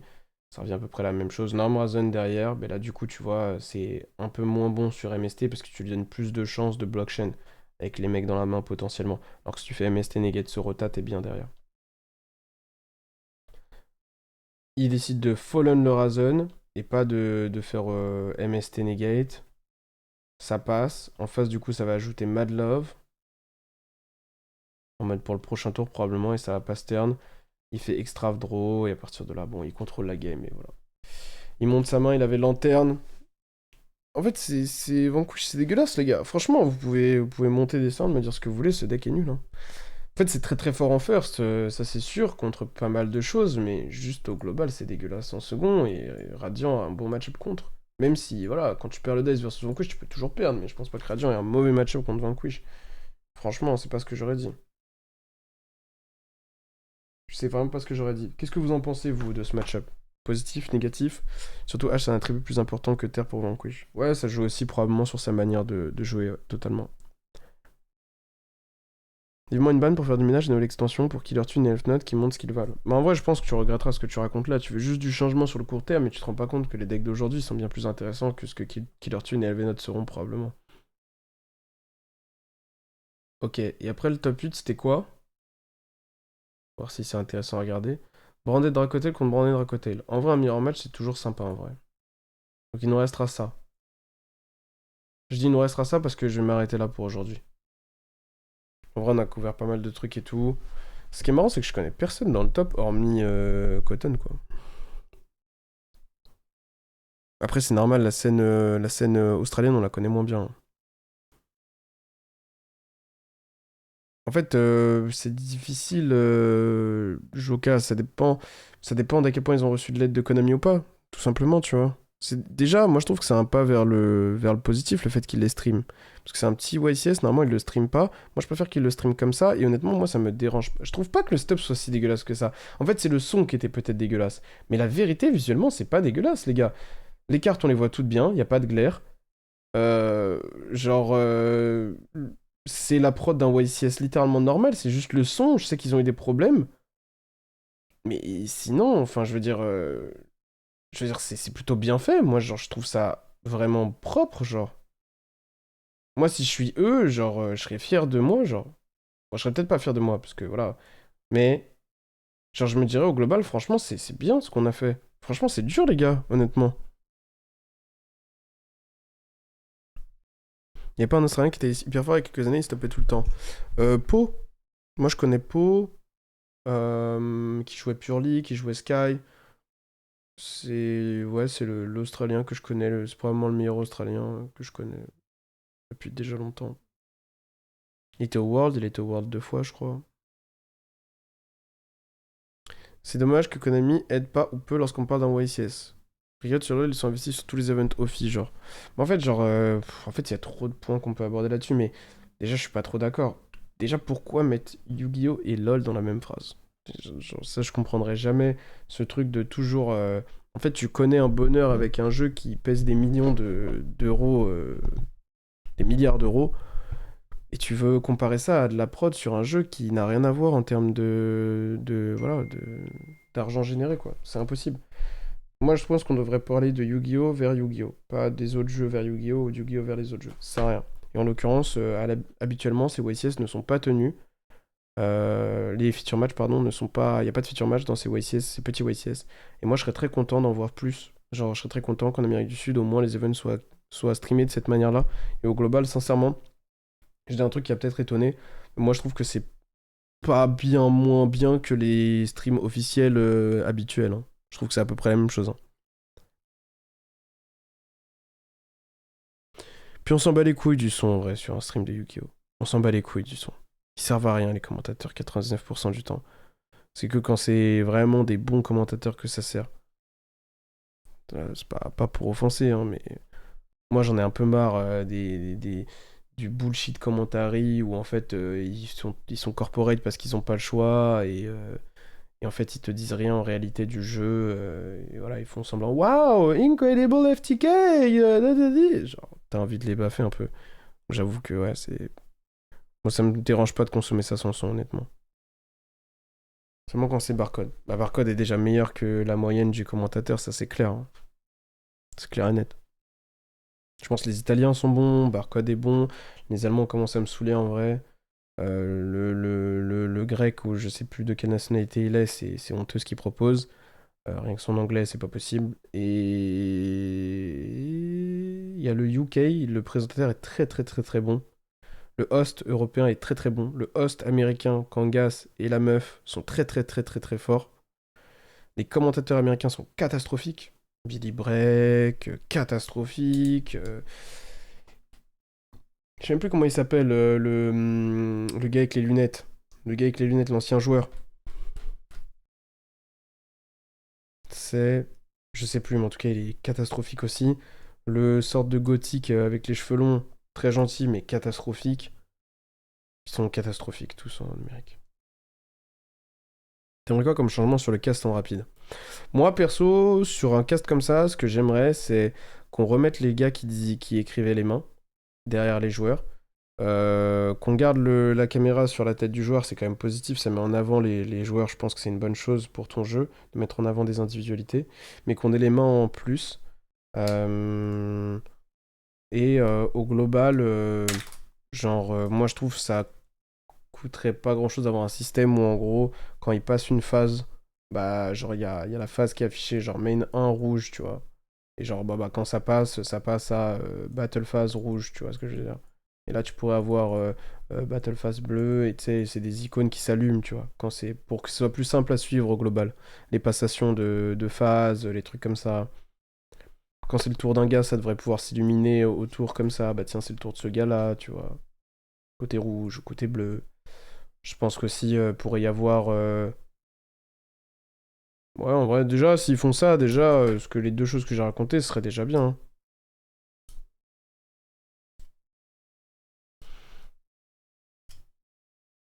Il y a aussi celui aux cheveux bouclés qui fait des vidéos avec Kangas. J'ai du mal. Je sais pas qui c'est. Je crois que l'IA vocale serait possible. Mais non, mais t'as pas besoin de l'IA vocale. S'il y a des mecs qui s'occupent de noter les mains des deux joueurs, ils peuvent très bien appuyer sur un bouton pour passer les phases, tu vois. Il y en a un qui gère ce joueur-là, l'autre il gère l'autre joueur et c'est fini. C'est très simple à mettre en place. C'est juste que ça demande deux judges en plus, quoi. C'est tout. Même ça pourrait même être les commentateurs qui le font hein, depuis leur zone de commentaire. Voilà, et après, moi je suis pour un meilleur choix des feature match. C'est surtout ça en fait. Je suis pour aussi qu'on entende les joueurs. Je suis pour que le son des joueurs soit disponible sur le stream. Je pense que ce serait plus intéressant d'entendre le son des joueurs que d'entendre des commentateurs. 99% du temps. Je sais pas si vous êtes d'accord avec ça. En tout cas, que les commentateurs aient l'option d'appuyer sur un bouton pour qu'on entende les joueurs parler. Parce qu'en fait, honnêtement, c'est plus intéressant que d'entendre des gens raconter des bêtises. Sur certains OSS US, on entend un peu les joueurs, non? Ouais, aux US, ils font un peu ça, c'est cool. Voilà. Au global, voilà ce que je pense de ce qui pourrait être amélioré dans les streams Yu-Gi-Oh! Mais tu sais, sincèrement, j'ai pas de meilleures idées que la moyenne des gens, hein. C'est juste que vraiment ils sont incompétents ou alors ils sont réfractaires au changement de ouf. Mais sincèrement, c'est très simple d'améliorer le truc. Et pour moi, ce stream-là, il a été trash pour rien parce qu'honnêtement, il est vraiment pas mal. Franchement, il est vraiment pas mal. De la manière dont moi je le consomme, c'est-à-dire juste je regarde les games, je m'en branle du reste, franchement, c'était pas mal. Donc voilà. Merci beaucoup les gars d'être passés aujourd'hui. Je vous laisse là. Prenez soin de vous et puis on se capte demain de toute manière, ok? Demain, on fera peut-être le top 8 de Sydney. Si j'estime, je regarderai en amont, voir s'il est intéressant ou pas. Sinon, on passera directement au Régio de Neuss et ça fera lien avec Magnet Warrior. Et je pense que jeudi, on traitera Magnet Warrior. On démarrera peut-être demain et on finira jeudi. Tu passes de rien à quelque chose pour Sydney. Ouais, c'est clair, déjà rien que ça. Bonne soirée les gars, merci beaucoup d'être passés. Merci du soutien. À plus. Ciao.